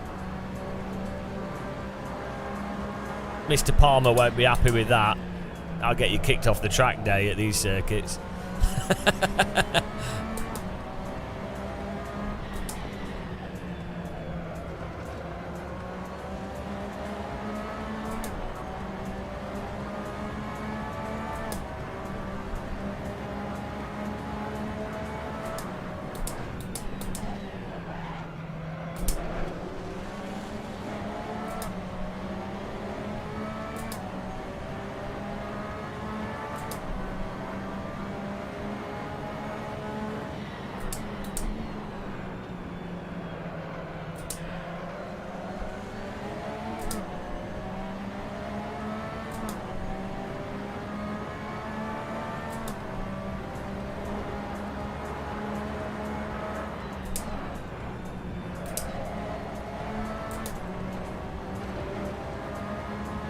Why are you guys so ridiculously fast? Like, what is going on here? This is absurd. This is like top iRacing split pace.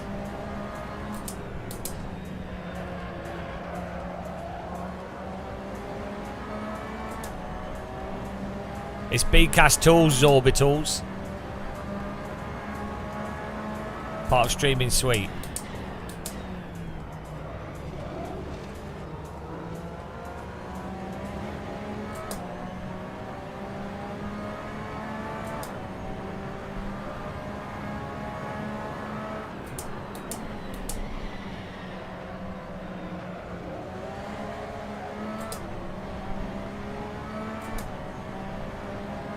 Thank you.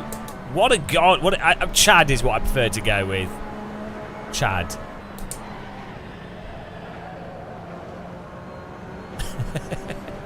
Gamer Chad.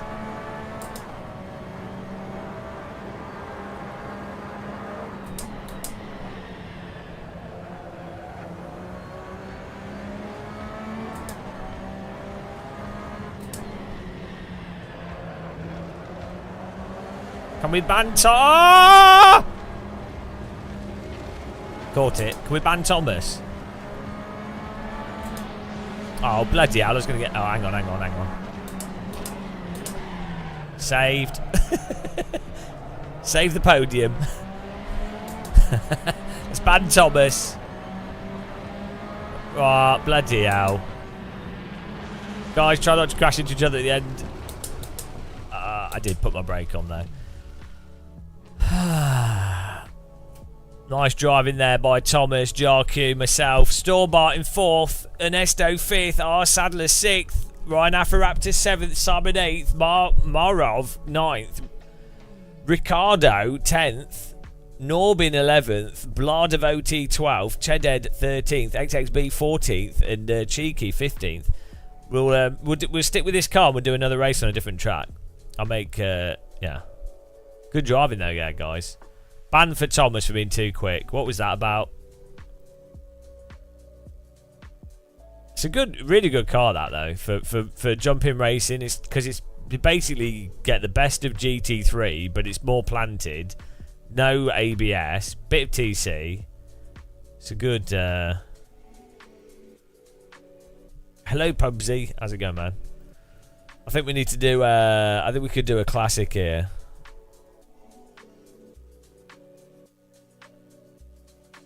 Do a bit of a spa. We're going through all the classics. Get in there. Okay, let's change the time of day. A bit earlier.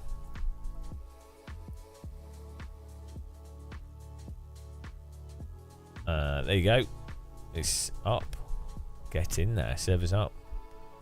Yeah, they're really good. They're nice and easy. I think they're better than GT3 cars, to be honest, in that they're similar to GT3, but they're more dynamic.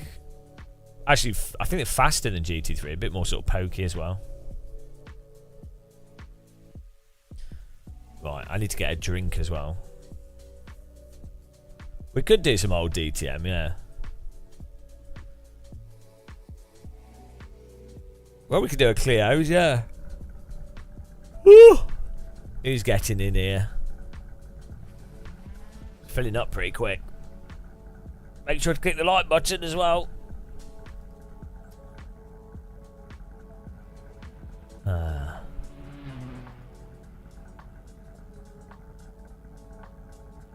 Romsey, got your settings in order and dust off your Driving Force GT.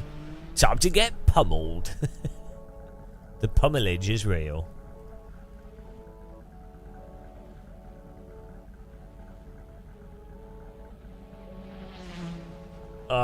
Imagine if AC2 Ace is easy to get servers going and just it's a good game. Imagine that. That'd be nice. let's not be too optimistic. Kunos have reneged on their whole. They said that Marco said he was going to release it as soon as I completed AC, but they've gone against their word. I'm very disappointed in Kunos, to be honest. After, I mean, you all heard the tape recording. Really pretty disgraceful, isn't it, that they just would go back on that word. It was as clear as day. Right, back in a second, guys.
Hello. Got us some porridge here. Oh yeah, Shumi, I'm afraid we we did the time and finished the game, so I think by all rights you owe me a Burger King Coke. I think that's one Burger King Coke, to be honest. You know, what can I say?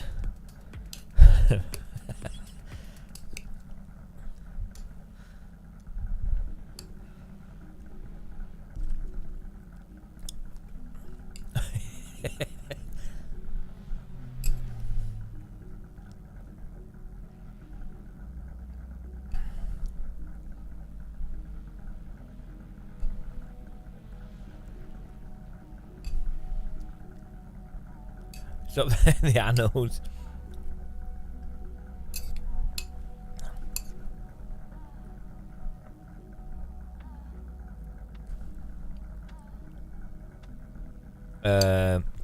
Just banana. What's porridge? Is it oats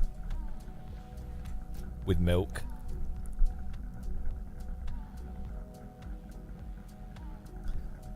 Am I too negative if I feel you'll be disappointed by Ace? Well, I don't know how good it'll be. Who knows? I think it'll be difficult for any developer to compete with a game that's had like 10 years of mod development. And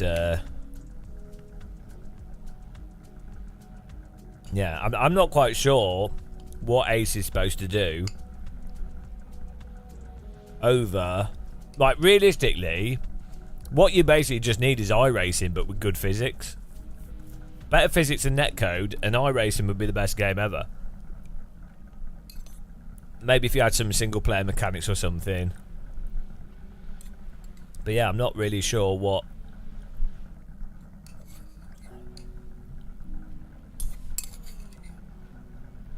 Like,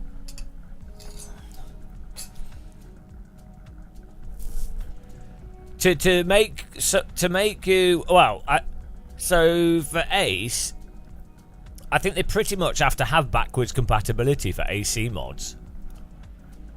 Really. Otherwise, why would someone, like, so you have like the R Factor 2 problem where you'd be like, oh guys, R Factor 1's got loads of cars and tracks and it's really popular for modding. We've made the graphics a bit better and we've made the physics more advanced. And it's like, okay, but does it actually drive any better? Well, not necessarily. Are there any people playing it initially? Not really. Is it harder to make content for? Yeah. Do you know what I mean? It's like, well, why are we going to use R Factor 2 then? So, I think it's a difficult thing for games developers. For sim developers, it's like, unless you do, we said this before, unless you do something specifically different that's not catered to, it's like BeamMG does crashing, rando stuff, you can build really weird cars, and, you know, it's totally different. It's a physics sandbox, so it makes sense. AC, any car, any track you want, and it has great physics. iRacing, active 24 hours a day. You can find a race, and the skill level of people in it is high enough to be a challenge for most people. James Beaches, hello Gamer Muscle. Your shiny head fills me with joy. I know. Got iRacing, have done rookie. What did I have to buy? No, so you should only play iRacing if you're willing to spend about £270 to £350 a year. If you go into it going, oh, what shall I spend or what shall I get? And also if you go into it thinking that rookie or the licenses equate to skill and fun, that's totally wrong. Like this is one of the problems with iRacing. Yeah, I know, but there is no keeping the cost down. This is the scam. This is the scam of iRacing, right? First of all, the idea of licenses and career progression. It's a load of bollocks. Some of the best racing you get in iRacing is with the MX-5, the Formula Ford, you know. And there is no like if your goal was, if you want to get the most out of what iRacing offers, which is active online racing with lots of people in them, the thing that's most active in iRacing is IMSA and GT3. So if you wanted to, if you like larger grids, and also the big events they do, so like the you know, like the 24-hour races and things, which are quite fun to do with a group of friends, they're pretty much always they always pretty much use the GT3 cars at least. So yeah, well, it's not free, is it, either, the free stuff? It's that stuff that's included in the 3 months. I know what you're saying. But if you wanted to spend as little as possible, and that's pretty active, you could spend a lot of time doing, I would say you're still going to end up spending like £150-200. That's just how it works. So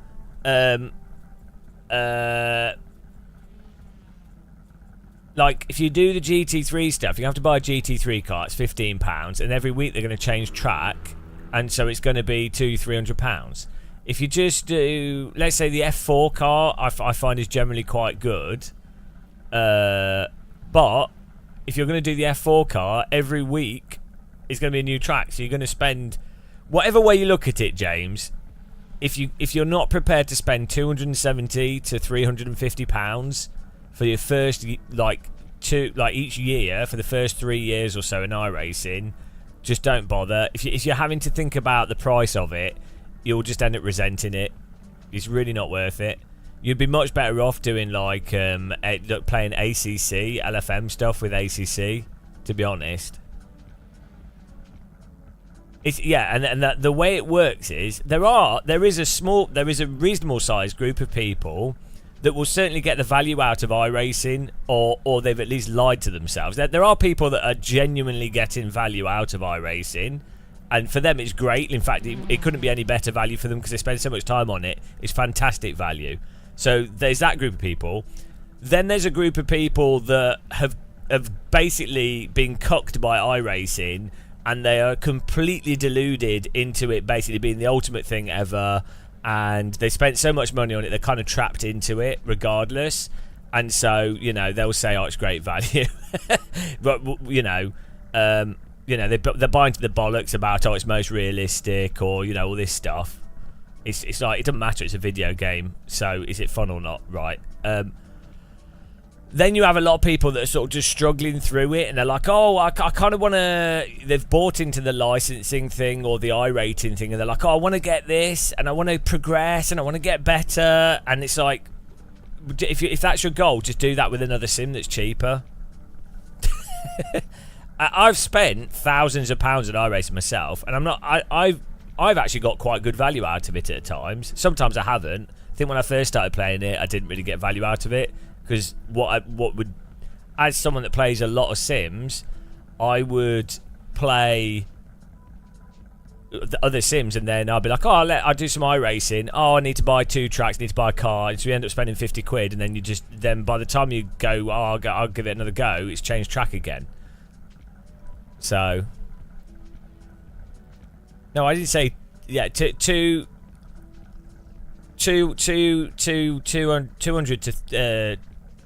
I'd say 250 to 350 a year is a good amount to budget for what iRacing would likely cost if you want to just not care about you know, you're playing what you feel like playing. Sometimes a track shit, sometimes a car shit. Okay, whatever. It's all, you know, you're just going, well, that's my budget for it, and that's just how much it costs to take part in it. That way, you're psychologically prepared.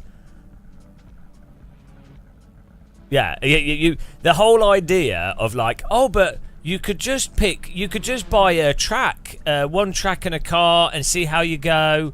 It's like, by design, It is entirely by design made so that you're probably going to buy like at least 2 or 3 bits of track. In fact, you get a discount for buying multiple bits of content. And then it's entirely by design to make it feel like, oh, I've got a rookie. Oh, now I need to get a C license. Oh, but I can't do the B unless I've done the C. So I now need to buy cars and content for this C license so I can then do the thing I actually want to do. Why is your name Gamer Muscle, but you ain't got no muscles? Excuse me. I have gamer muscles. All my muscles are located in my hands. You should ask your mum about that. She knows. LOL. Fighting fire with fire. I showed your mum my gamer muscle. She was asking for a cheat code.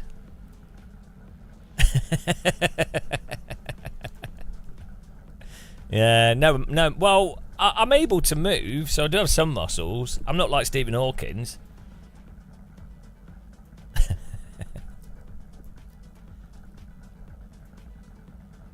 Even Stephen Hawkins had muscles. He could like move his joystick. Yeah, Red Eye Warrior's got the. Emil Bernstoff has the Danish girth. Red Eye Warrior has a giant penis.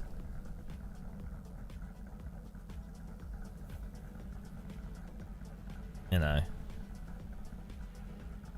Oh dear.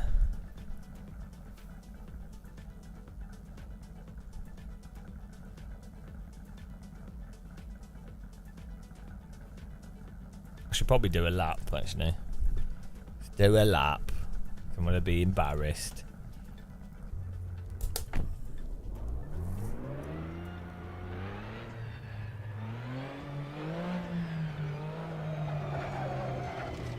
But yeah, iRacing can be fun. I just think it is weird how it is borderline a scam in terms of how a lot of people are going to end up playing it and how it works out for a lot of people.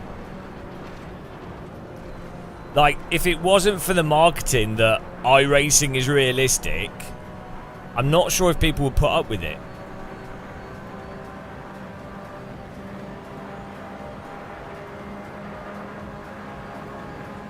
And then, yeah, if you're on a budget, you're so much better with stuff like... you can get a lot of time out of ACC. I mean, I hate ACC, don't get me wrong, but... you could enjoy it the same amount as you could iRacing. And then there's, like, LMU, which you can get for, what, like £15-20? If you were a new sim racer, you could just do the hourly races on LMU. Well, the fact is, if you're live streaming and you want the viewership, the choice is... well, also, if you want competitive racing that's easy for people to get into and you want viewership, iRacing is it, isn't it? That's the only choice, realistically, from a streamer perspective. And if you want to market products to, or market yourself as well as a product, you really need to be playing iRacing or Gran Turismo or the F1 games, really. Like, you ain't gonna build, or, you know, iRacers have disposable income. Therefore, if you're gonna get like more subscribers, donations, people are more likely to buy your products. You also, as I say, you have the competition on it, so it's going to make for compelling watching as well. You know, there are like other aspects to it. You ain't going to build or have much of an audience if you play R Factor 2 or LMU or AC or I don't know, whatever. There's not that's just the reality of it. So if you're into realistic racing sims and you're doing it as a business, you need to be playing iRacing. No, that's Eddie. That's not true. That's it's a load of bollocks. So they have a ranking system. What you've just written there is like one of the common stupid iRacing myths. They have a rating system that splits people by elo. So it doesn't matter. The more shit players, the better, because they would then be in lower splits, and so you're not going to see them or come across them. So, and it just means the more players, the more likely, statistically, that other players will have someone close to them to race against. So, and the budget, the price of iRacing, there's no correlation between skill and financial availability. Like, you can prove this by just playing Super Formula or F4 car. There's also loads of, like, rich go-kart kids playing iRacing whose parents are paying for it. So, yeah, it just doesn't... No, that doesn't work at all. Also, in real life racing, there's shit drivers that are just in it because they're rich. Yeah, but you're not gonna. You get banned regardless. If you like, the pricing of it doesn't stop people from. You know, it's not. You still just ban people. Like, LFM doesn't have any more or less crashing than iRacing. And that's free, so...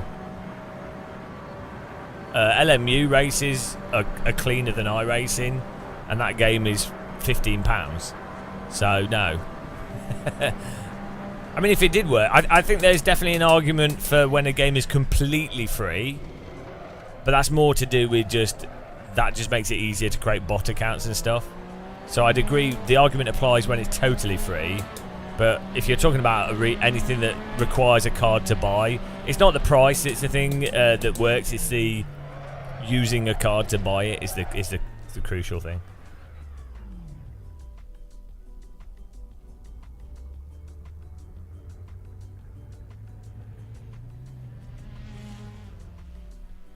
Thanks, Buster.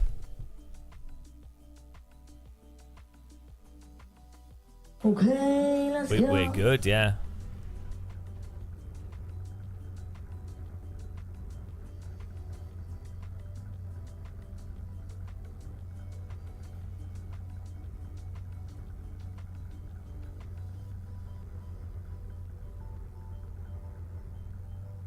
No, they don't. They don't have the same numbers. That's a different conversation, though. iRacing has the most players on it, which is great for competition. But that's more to do with it because it was the first sim racing title that had online ranked racing.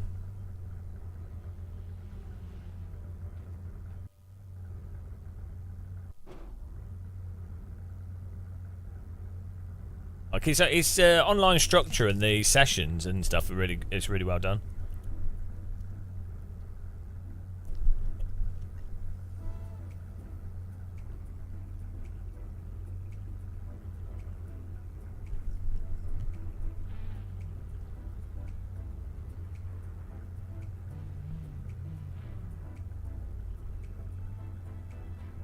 I'm letting other drivers experience what it's like to win.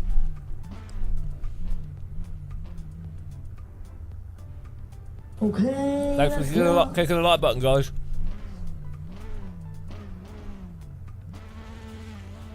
No, it wouldn't, Eddie, because it's stuff split up by splits. You're mixing together multiple things.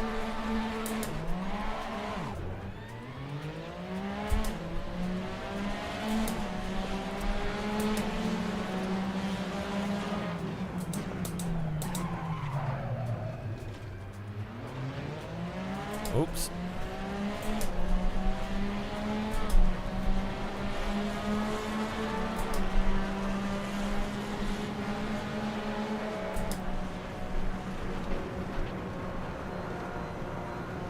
What causes a lot of accidents and crashes in iRacing is more their netcode and stuff rather than players anyway.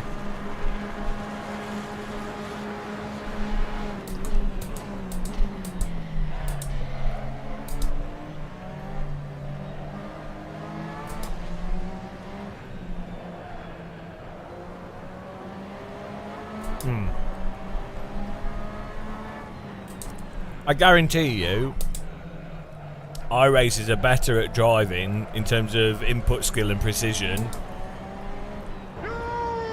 than the vast majority of R Factor 2 and ACC players. I guarantee you that I would say they're like your sort of median iRacer from a sort of raw, just being not making mistakes and whatever. I'd say they're like probably like 30% better than drivers in other sims, because iRacing is so unforgiving and you can't drive on the limit at all like you could in a real car or other sims. It means that you have to drive in such an absurd way that then means it filters out people that haven't absolutely memorized the hyper-specific way of driving, which is a very hard thing to do. Yeah, but there isn't really any intentional outright wrecking in LMU or LFM. Like, you get banned very quickly. LFM is actually...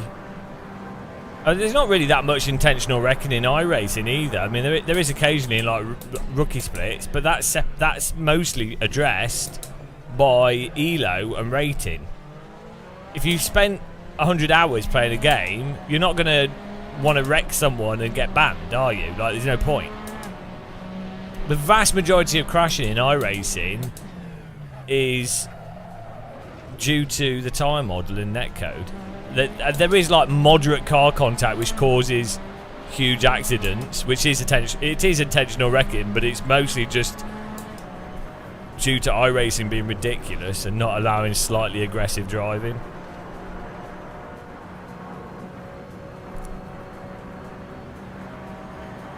Yeah, it's got the most. So it's got the most competition because it's got the most people in it. Yeah, that's basically it. That's just how competition works. Like, the more in anything, sport, game, whatever, if you have an ELO thing that lumps people together, the more people you have, the more likely you yourself will be against people of a similar skill to you. Therefore, the less likely it is that you're going to get absolutely destroyed, or you will absolutely destroy other people. Therefore, it will be more competitive and more enjoyable from a sort of sports perspective of it being a good challenge and not a frustrating challenge. Yeah, but so no, I've just explained. Jesus Christ! I've just explained to you why that's not the case. GT7 doesn't have any moderation at all, apart from its server stuff, so that's a whole different ballpark. And ACC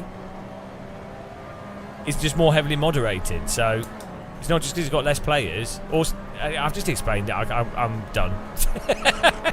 I'm done.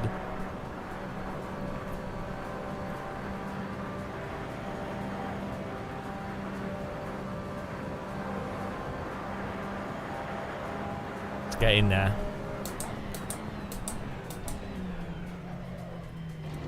What?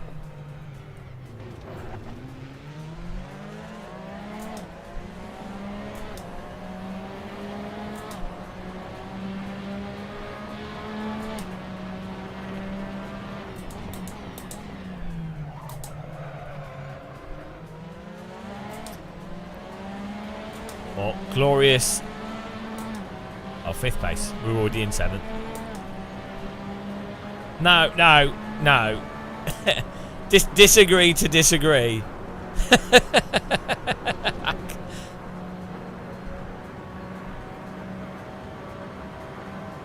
go. Wow, I did not defend the inside there.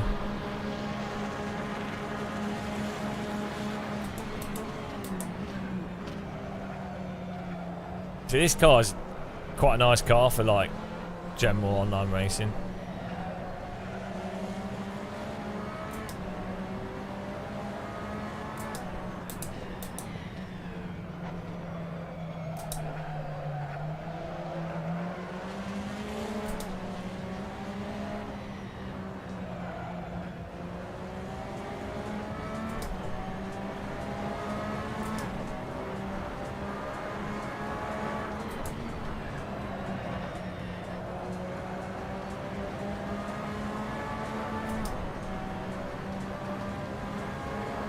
Nice and easy.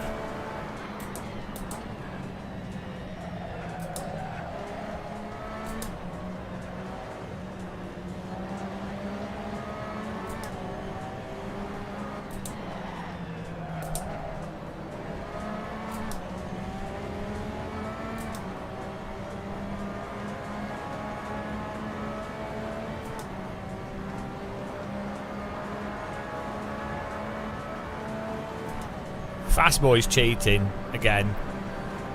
Basically, if you're in front of me, you're cheating. Let's be honest.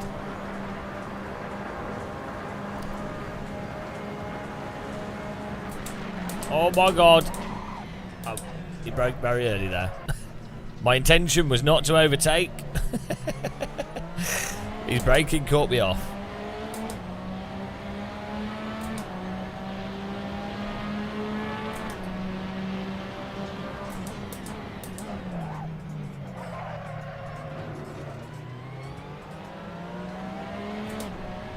Go. So not that much draft in this car, surprisingly.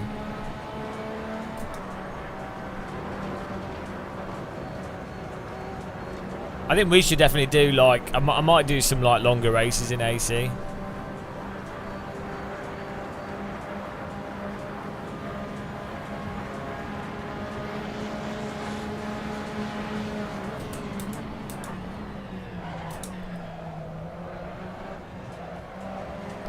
Just messing around with some sprint races here, but next 24-hour race.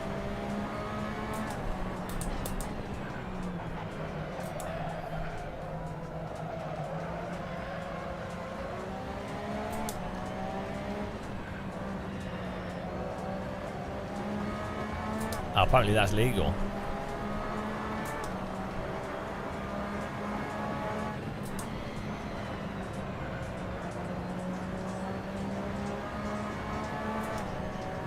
Yeah, we could do. I don't know if it'd be stable for 24 hours. That's the problem.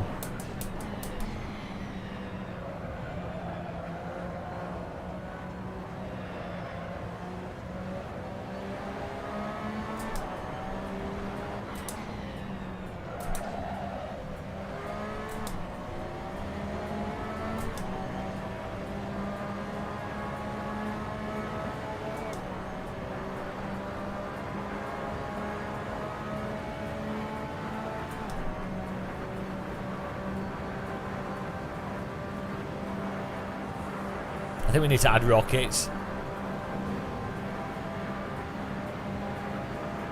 Well then, you need to do the AC racing lines. the AC track limits.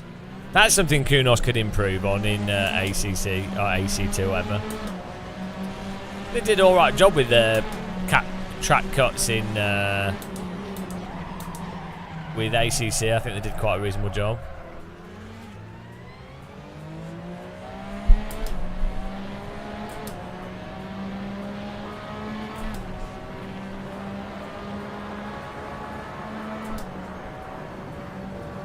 Like if you gain time, you get like 3 warnings. That's quite good.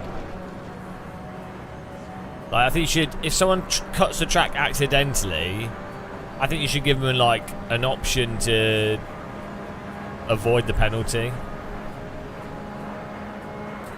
and that way you could have quite harsh track cuts, but it'd be in a way where it really doesn't ruin the game. Our fast boy's always cheating, yeah. He's actually a slow boy. He's a slow girl. But he has to cheat and calls himself fast boy to hide his secret.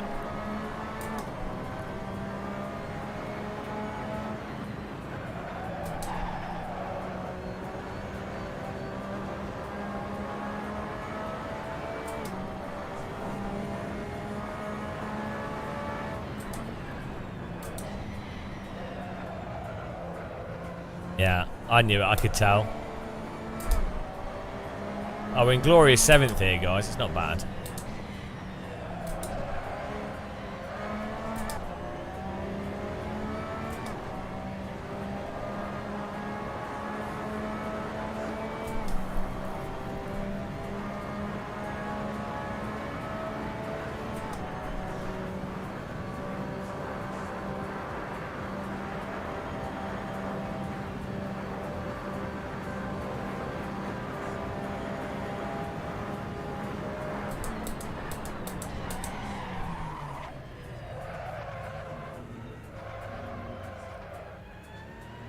I don't know why the penalty is not active. It should be, but maybe it's not. Beautiful 7th. I'll check the server settings. I don't know what. This is just a random server preset that I had. Nice driving, guys. Fast Boy banned, Simon banned, W. Stevenson banned, Blah Devotee banned, PRDL banned, Storbart banned, and I won in 7th. Surprise, surprise. Marov in 8th, C. Becky 9th, R. Sadler 10th, Ricardo 11th, Scotty GT 12th, Ryan Afraptor 13th, Chedhead 14th, XXB 15th, Gromsey 16th, Norblin 17th,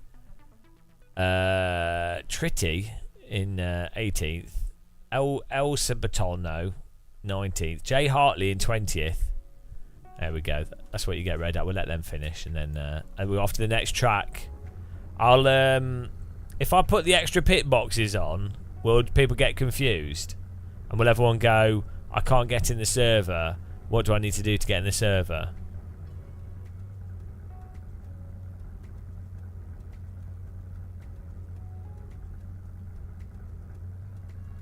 What someone needs to do is make a mod for AC, right? Where every lap, whoever's in first place gets ballast put on their car, and whoever's in last place gets DQ'd. That should be a mod.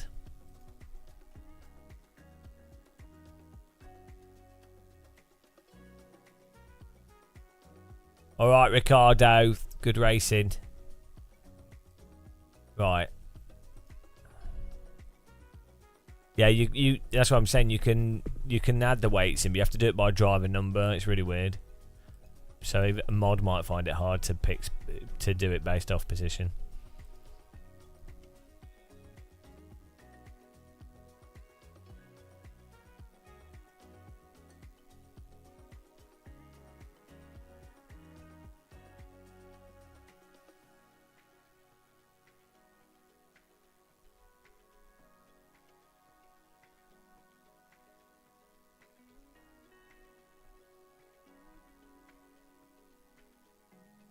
Alright, are you ready, guys? This is the ultimate test here.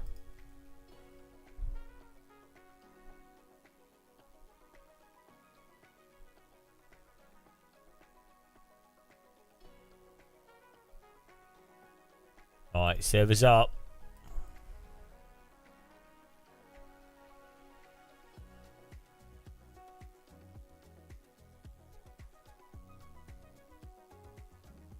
You're the weakest link, bye.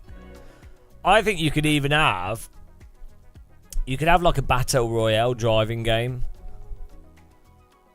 Where you have a point system. That's based off how many laps you've done, right? And people that get kicked out can't rejoin back in. But some people can join whilst it's in session. Yeah, this is the ultimate test. We'll see who can come out on top. We'll see. I think people are just too newbie to be able to compete at my level on this.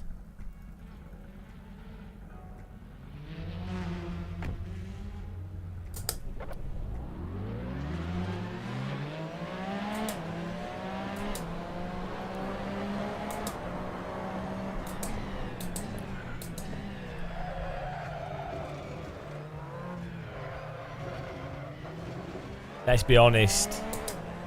I'm going to win this easy.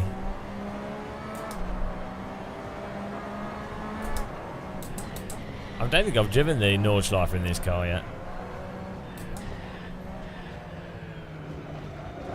But what, recently?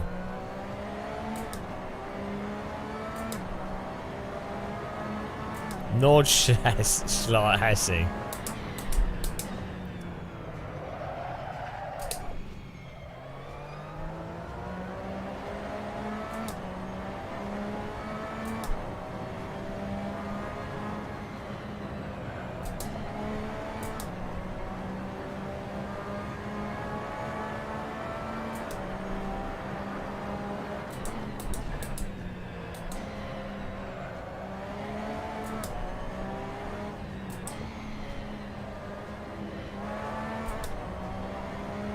Oh, he's a jam already.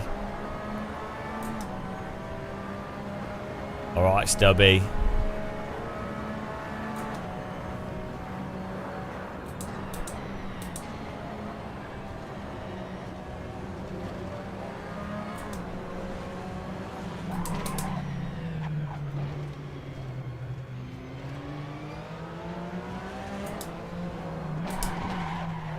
That's not where you brake.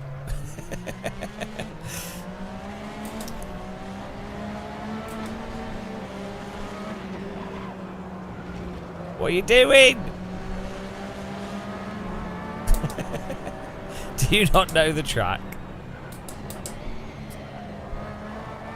No. No, they do not. That should be a feature in any driving sim. They should all have offline modes where you have to have lapped at various paces. You know, like Gran Turismo's golden balls. Balls? Balls of steel. But unless you've done 5 laps in a row at X pace, you don't unlock the medal for the track. And so when it comes to multiplayer, it could be like, okay, people have to have been able to do 5 laps at bronze pace, 5 laps at silver, you know, so you could choose. And that way you'd have like a de facto pace filter. Because someone that can do 5 laps in a row at that pace probably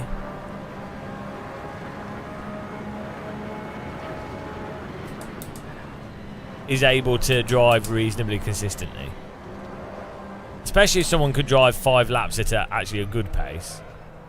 Whereas people that have poor car control won't be able to drive 5 laps at any pace. But no, you just like Gran Turismo has the golden disco balls. So you just have something like that, but you just have to do 5 laps in a row. It's fine.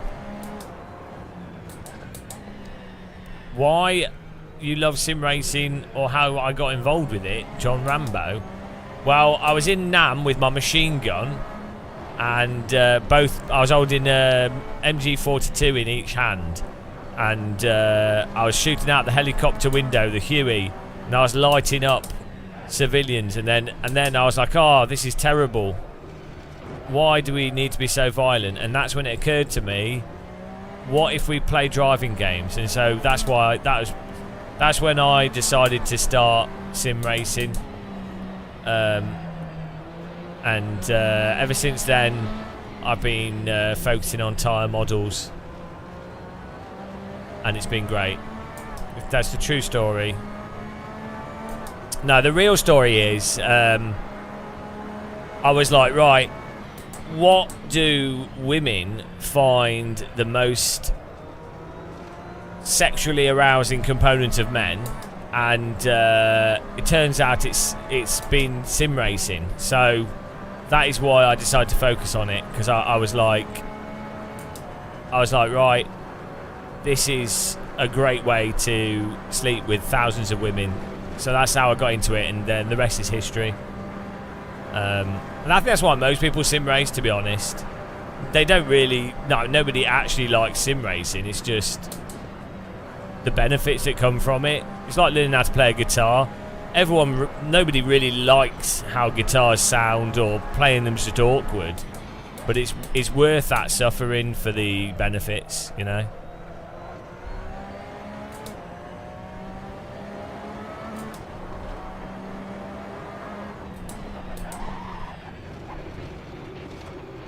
Wow, Ryan, funnily enough, my iRacing nickname is Patriot Missile. There's nothing more patriotic like a £200,000 missile flying towards an innocent person, to be honest. Nothing says welcome to democracy and capitalism like a £200,000 missile flying into your bedroom window.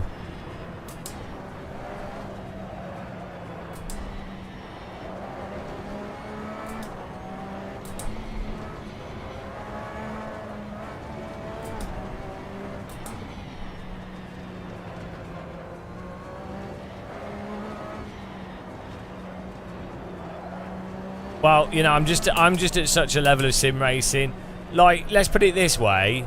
I bet you there's not a single iRacer above 4K iRating that is 100%ed Assetto Corsa. So just think about that for a minute, guys. I am probably the only 4K plus iRacer in the entire world and in all history of mankind to not only have 4K plus iRating, but to also have completed Assetto Corsa 100%. So really, you know, that puts me at the top as far as I'm concerned.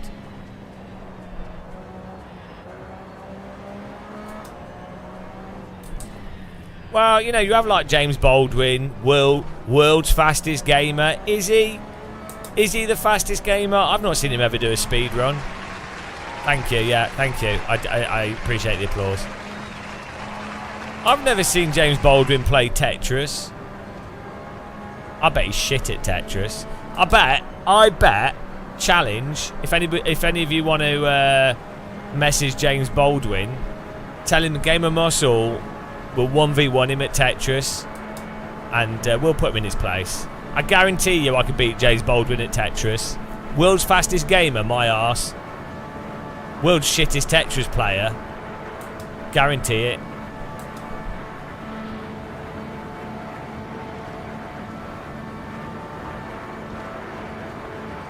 It's all a lie.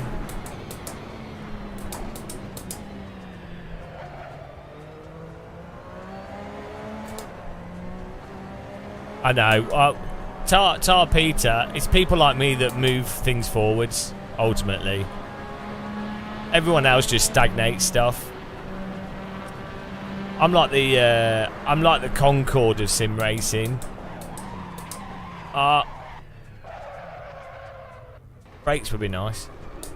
There we go. We can't do the lap. That went well. So, like, sure, Concorde might occasionally fall out of the sky, fly into a building. That can happen, right? But just look at it. Big nose, high speed.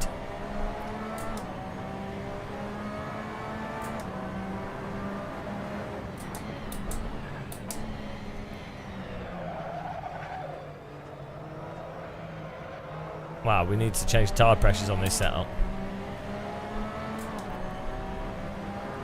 We could probably just do open setup actually and just make sure that everyone shares the setup.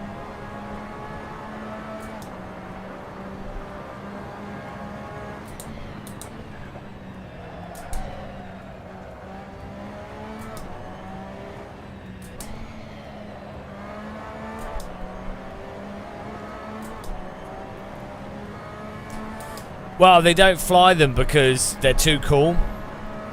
So they stopped allowing them to take off because they were too fast and they were embarrassing all the other aircraft. That's why. You know, some people say, oh, it's because the tyres explode and blow up the engine and then the plane flies into the ground. Some cynical people will say that, but we all know the real reason, and as I say, it's because it's too good. What you'll find is whenever you are better than other people and operate outside of their like narrow window of brain power, they will try and shut you down. They'll try and take you down. And you have to not let that happen. And do you know how you can know how to stop that? Well, I'll tell you in the Game of Muscle audio book, which will be available for $19.99 very soon. So look out for that.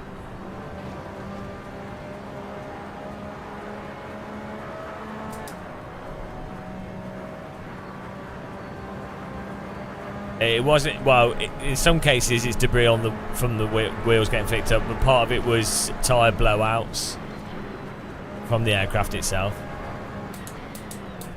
But I think that's a feature. That gave people work replacing tyres, so.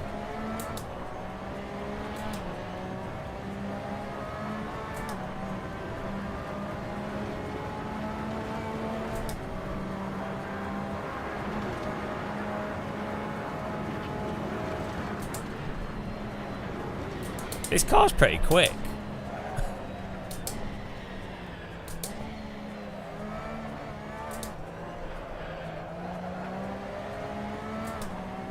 Is a Porsche RSR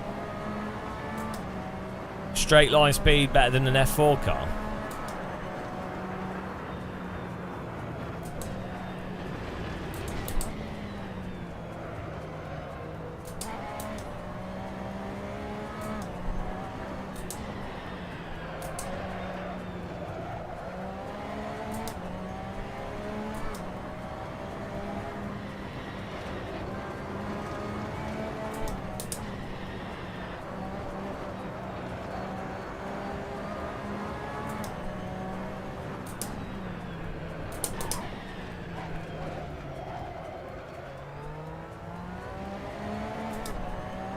I think we've got this, guys. I don't think people can... I don't think anyone will be able to drive at our pace around here.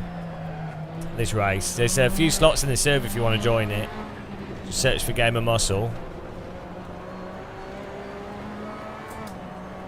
Well, the F4 car is really nice and light, isn't it? That's the thing for that.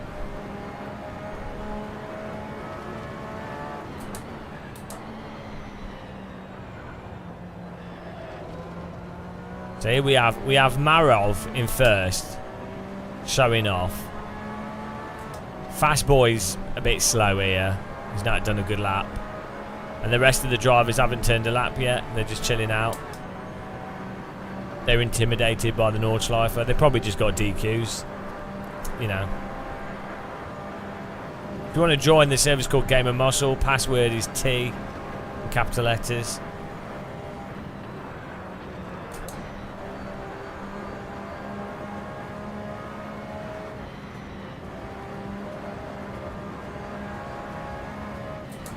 We could definitely do a Game of Muscle 6 hours of Nordschleifer or something, or like maybe like a 2 hours of Nordschleifer race maybe.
Nice relaxing flow to this track.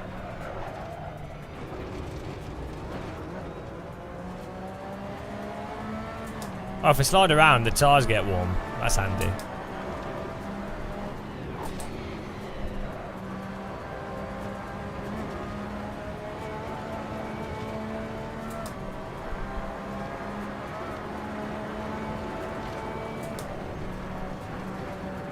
Yeah, this is pretty rapid, this car. Going through here, surprisingly quick.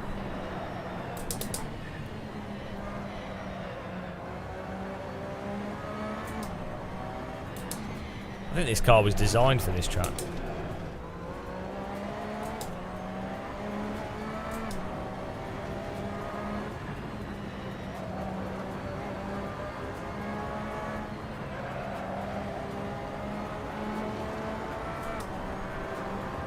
Let's go. Right, we're doing one more lap, and then I think we'll forward to quali because people are not qualifying.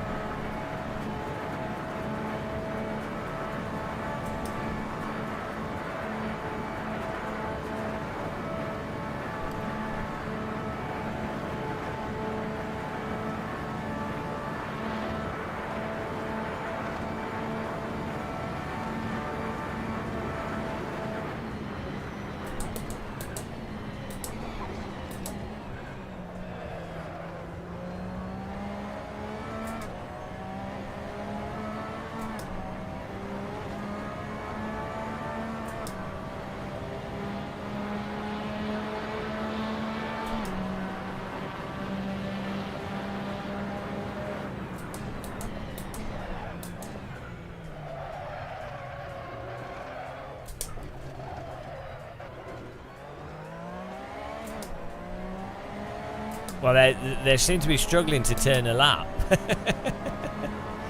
I don't know why. This is probably one of the easiest tracks to learn, you know. It's only got a few corners.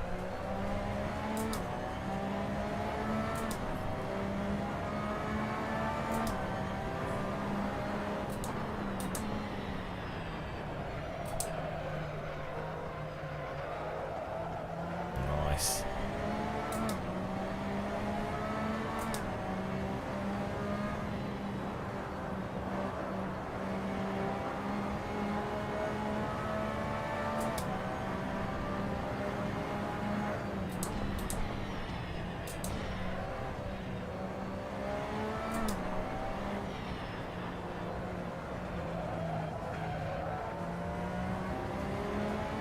Yeah, it's a nice quick car, but it's quite easy to drive.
PC just ends up being cheaper than consoles if you do a lot of gaming.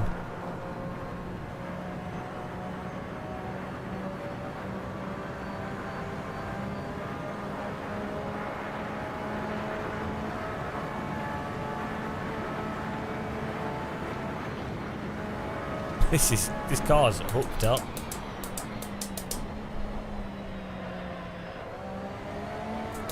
It's like this car almost drives like a Formula car.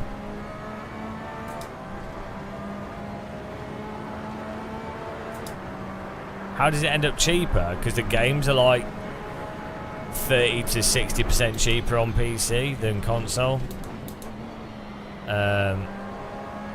You have, if you've got on Steam, then you never need to rebuy stuff, and you have it all the time. You've got all the emulators for every single game's console you can think of, going back in time. There's loads of like ways to get games for free legally. You'd have to pay for a monthly internet subscription for accessing multiplayer. There's mods.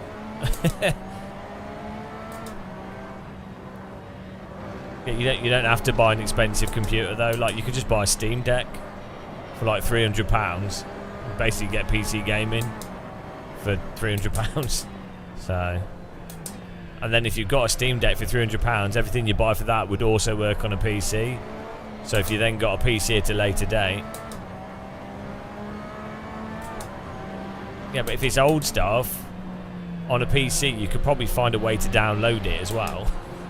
Just because it, yeah, if it's not on Steam, but there will be a way to get it. You know what I mean?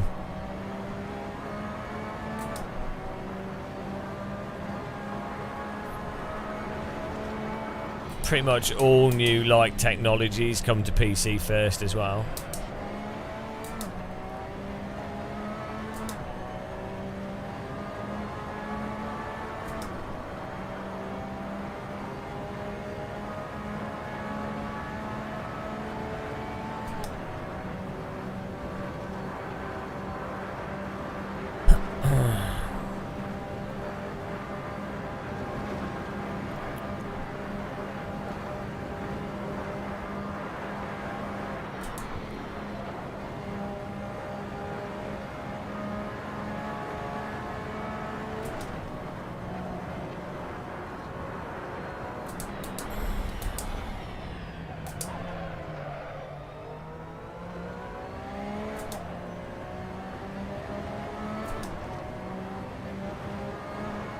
And eventually, all consoles come to PC, as I say.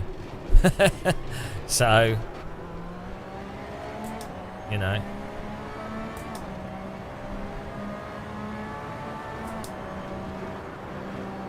The only real downside of a computer is the initial purchasing cost of like a nice graphics card. But to be honest, if you're buying a computer between console cycles, so like a games console in terms of a performance to cost perspective can make sense in like sort of the first year that a console comes out, especially consoles that are sold as loss leaders. But when you get to a point where consoles been out for like 2 or 3 years and still another 3 to 4 years until a new console comes out, you can normally buy a PC graphics card that would massively outperform that console for a fraction of the price. So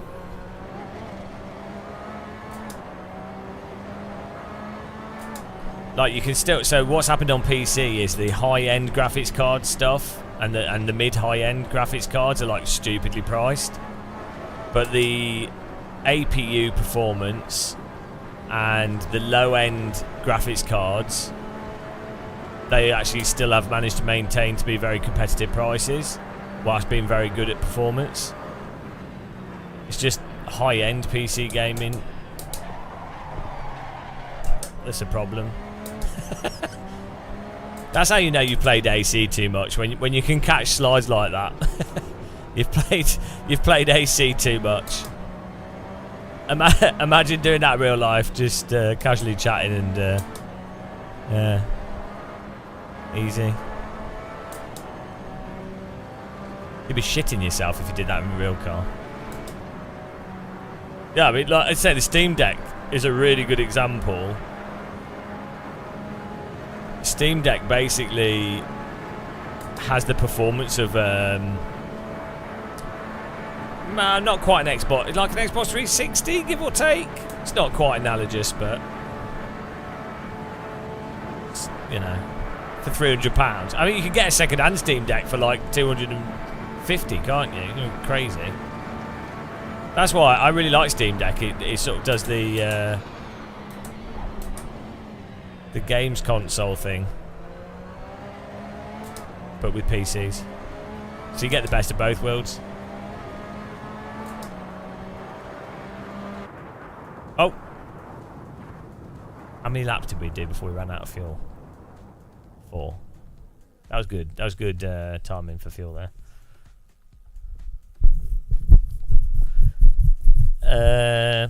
Yeah, I think it is. In some senses, it's more powerful than a 360. In some senses, it's worse. It's a bit weird how it pans out.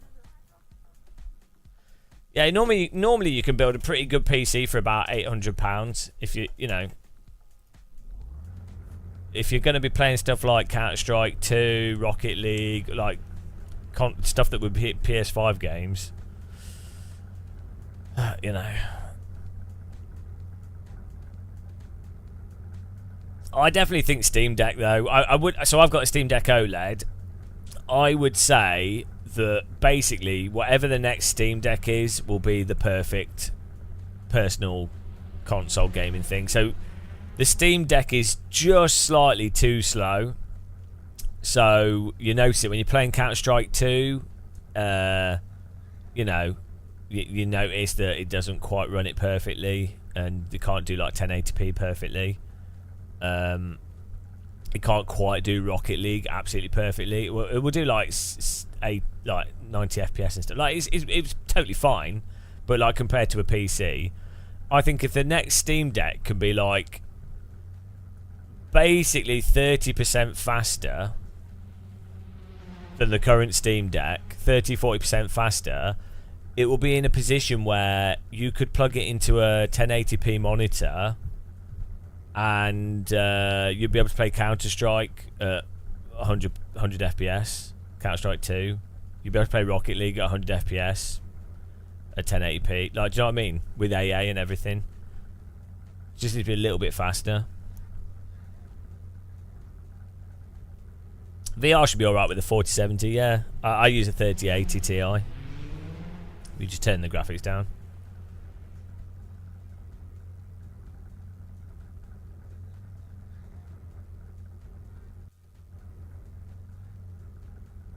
Right, you ready, guys?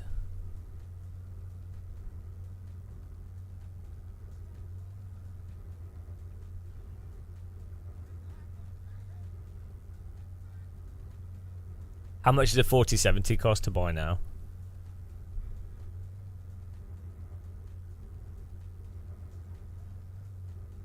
Because you were too slow, fast boy. Too slow.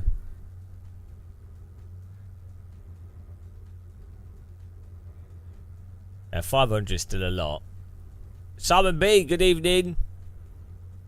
Top notch drinking receptacle. Thanks for getting one. Appreciate it. Remember to click the like button, guys, if you haven't. Here we go.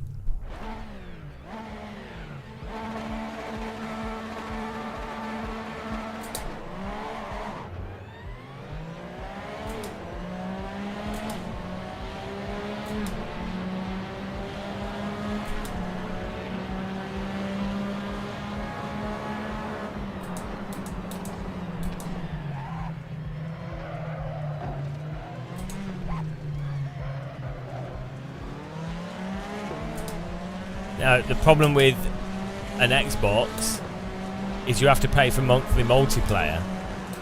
Like, even if that's only £10 a month, that adds up over time as an additional cost. That might work out if you like the games that are included with it, but then it's fine. But it's just you just simply don't get the same sort of utility from it. I'm not saying it's it's not necessarily a bad purchase. But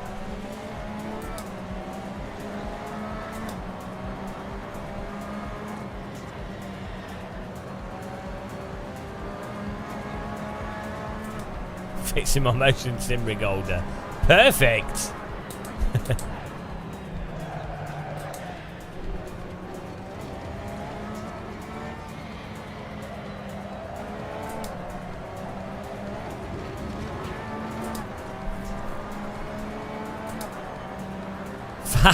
Fast femboy.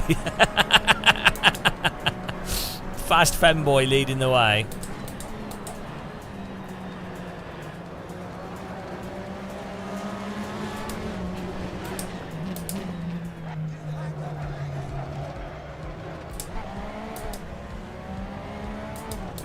What a jam.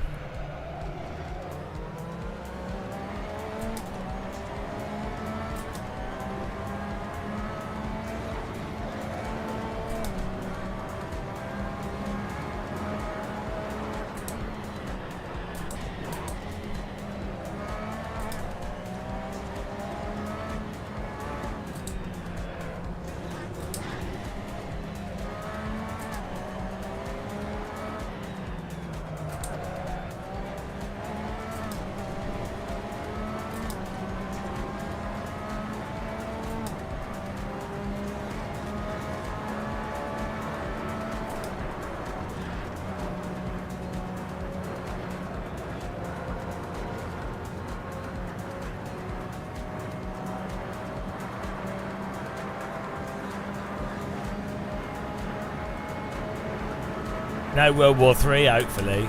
Yeah, hopefully they chilled out.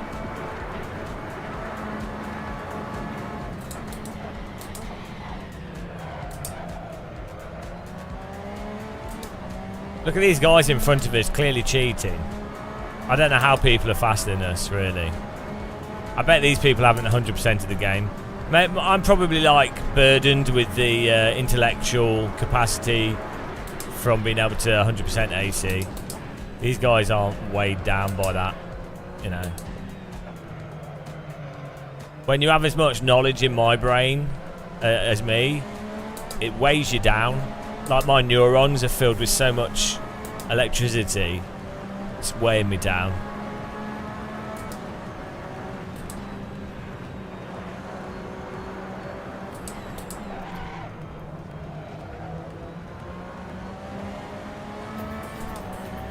Brain ballast, yeah.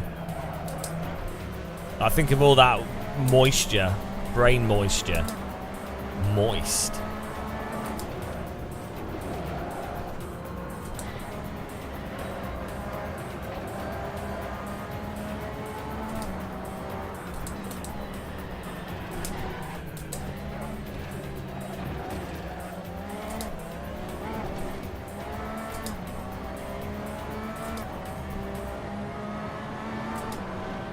Thank you, Chris. I don't think many have, to be honest. And the ones that say they have are probably lying. Let's be real here.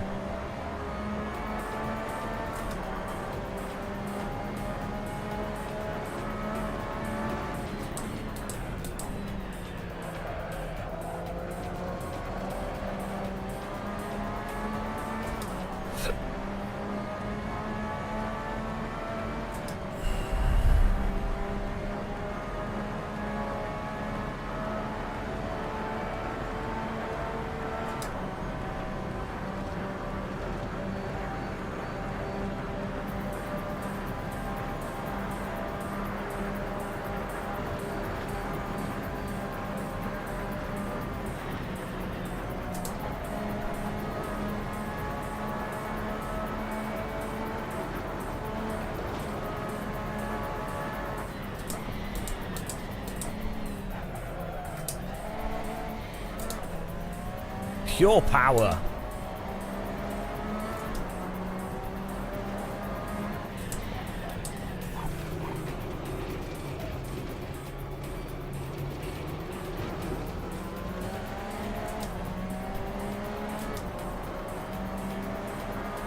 He seems legit. I mean, your sister will obviously already be a fan of my channel. So, you know, pretty common. A lot of women do watch my channel. They just keep it to themselves because they don't want other women finding out, so they just don't bring it up. It's understandable. They don't want to share me. It's parasocial relationship toxicity.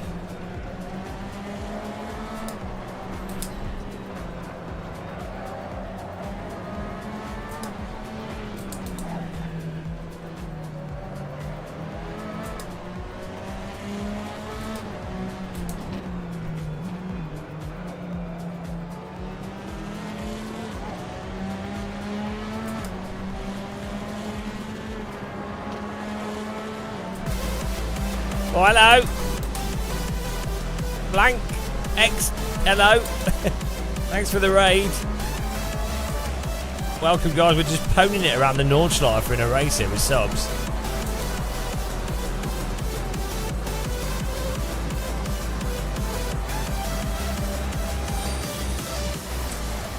Welcome along, guys. This is the ultimate tea drinking zone. Oh, he's not making that. Hope you're well. I'll check out your channel if I haven't. Appreciate the raid. Yeah, we've 100%ed AC. It's all done. And now we're just racing with subs for a bit. I think everyone needs to 100% AC, really.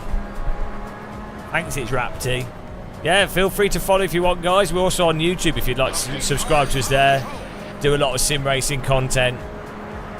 VR, sim racing, we do racing with subs, do a bit of iRacing, do a bunch of stuff. Hello! Blank XD TV. Blank XD TV. The ultimate TV.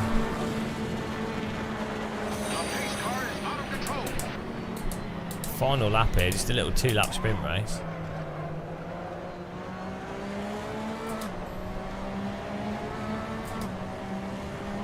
Yeah, well, now I've done it, everyone knows what happens, and you actually gain the ability to levitate. Hello, Necro Dogs.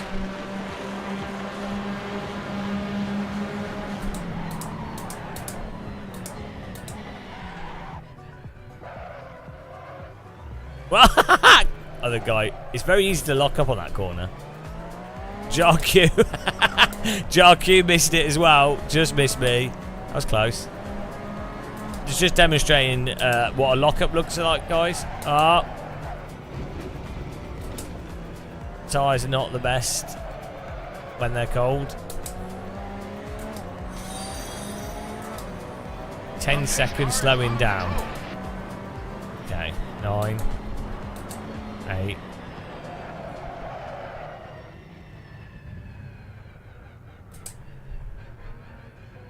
Great. Oh, we'll get JRQ here. Yeah, I just want to demonstrate how you get penalties, what happens if you lock up. This is a very educational sim racing channel, teaching people what not to do. And then I'm really generous, so we let people. I often let people beat me just to help them feel what it's like to win. You know, because a lot of people just don't experience winning, so I'm giving them an opportunity to win. I'm just a nice guy, really.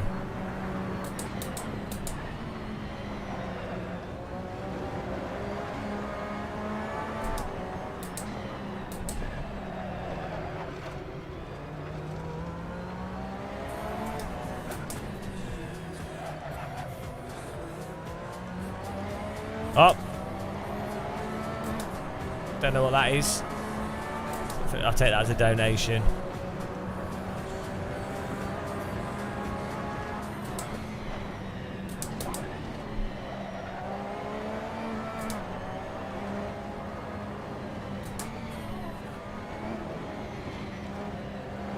Let's go. I appreciate the raid. It's nice to have people come in here and then regret it immediately. That's always good. That's what we're here for.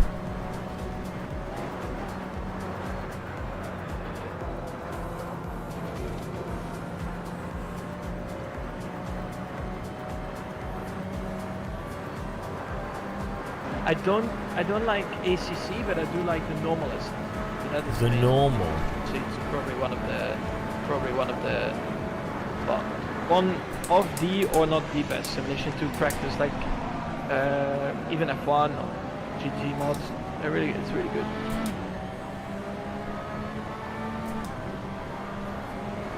Don't listen to that guy. He's some amateur driver, doesn't know what he's talking about.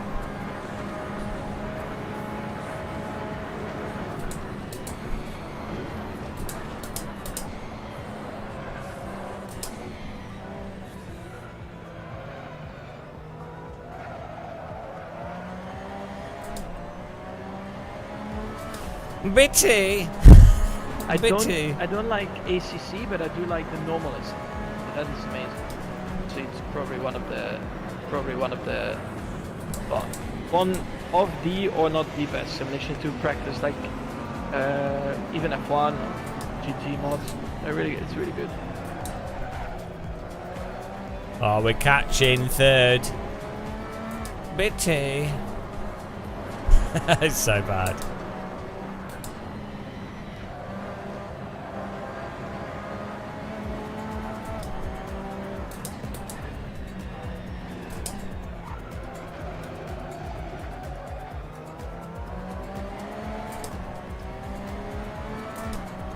What a noob! It's because he probably got used to playing with a gamepad. They need a new gamepad controller in the real car, and then he'll be fine.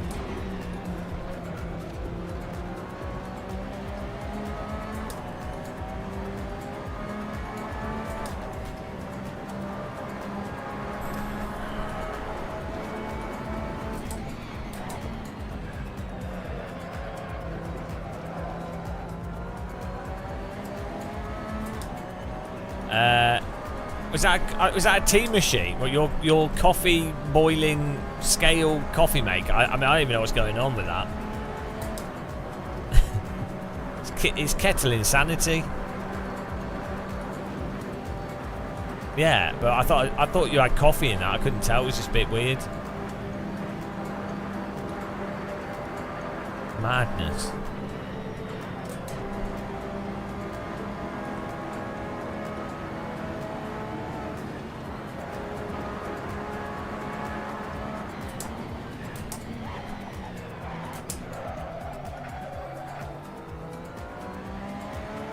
Oh, what's the gap here? 9 seconds.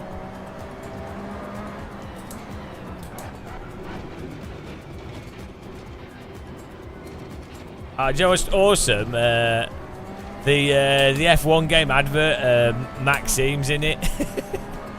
She's like she works in the sim industry.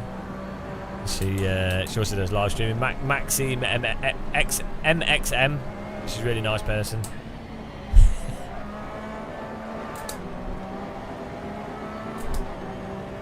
It'd be nice if the Formula 1 games actually end up good, but you know, it's EA, so it probably won't be.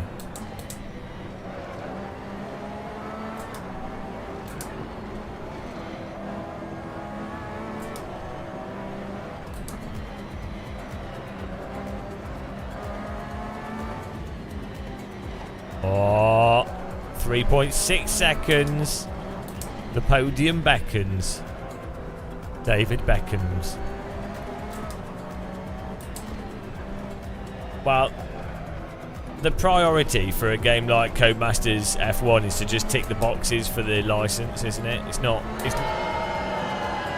for it to actually be genuinely good. Unfortunately. It's a bit weird that the driving in a game that's used for a prestigious esport is worse than games that came out 10 years ago, but oh well. Oh well. Can you imagine how good it would be if F1 drove a bit like AMS1 or AC or something? Isn't a crazy idea, really, is it?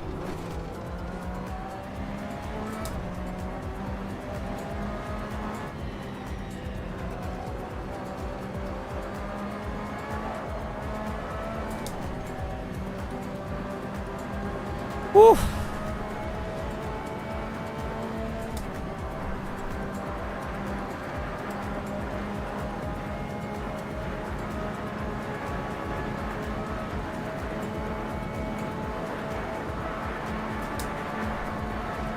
I don't think they were given much budget with the WRC game. I feel like that was really rushed out. I don't know.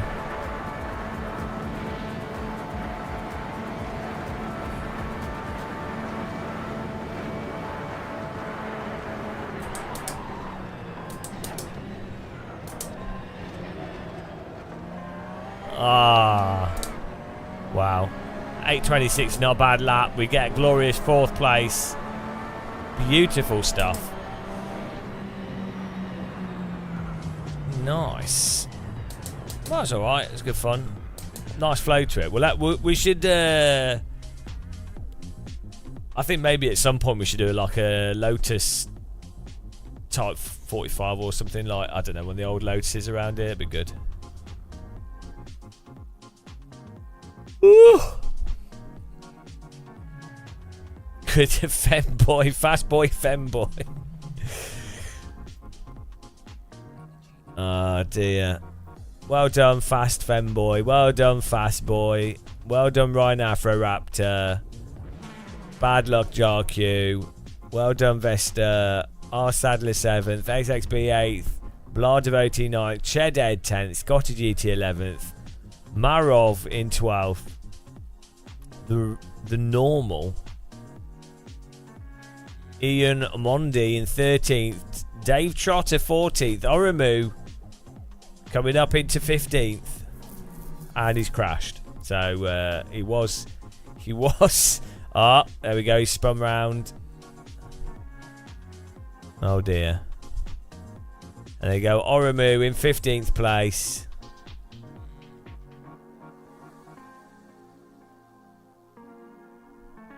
Beautiful. Absolutely beautiful stuff.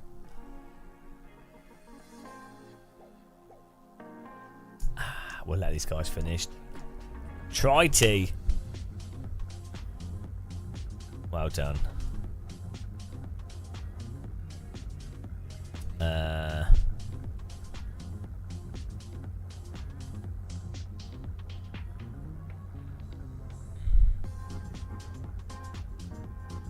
Have they finished? Oh, they have. Well done, guys. Woo! Right. I am off. I'm off to, well, too late, Tabs. I'm off to sort some stuff out. Just a little blitz there. We'll do some more racing with subs soon.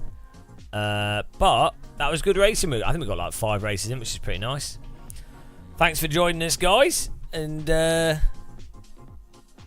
I will see you soon for some more streaming. And we need to raid someone here. That was good fun.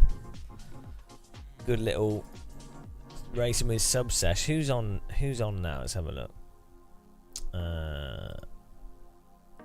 Let's have a look here. Who do we know who's on?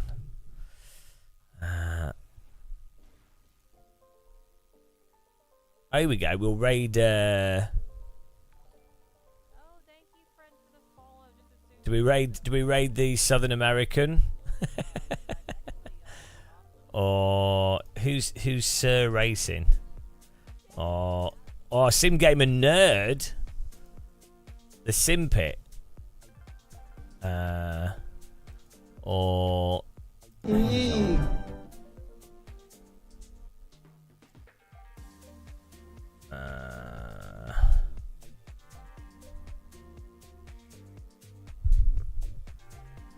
let's go for we'll raid the Southern American. They're supposed to have picked a cup of tea, so we'll see. We'll test them. Tea test on them. Yeah, thanks for taking part, guys. Have a good one. I will see you soon. Take care and goodbye.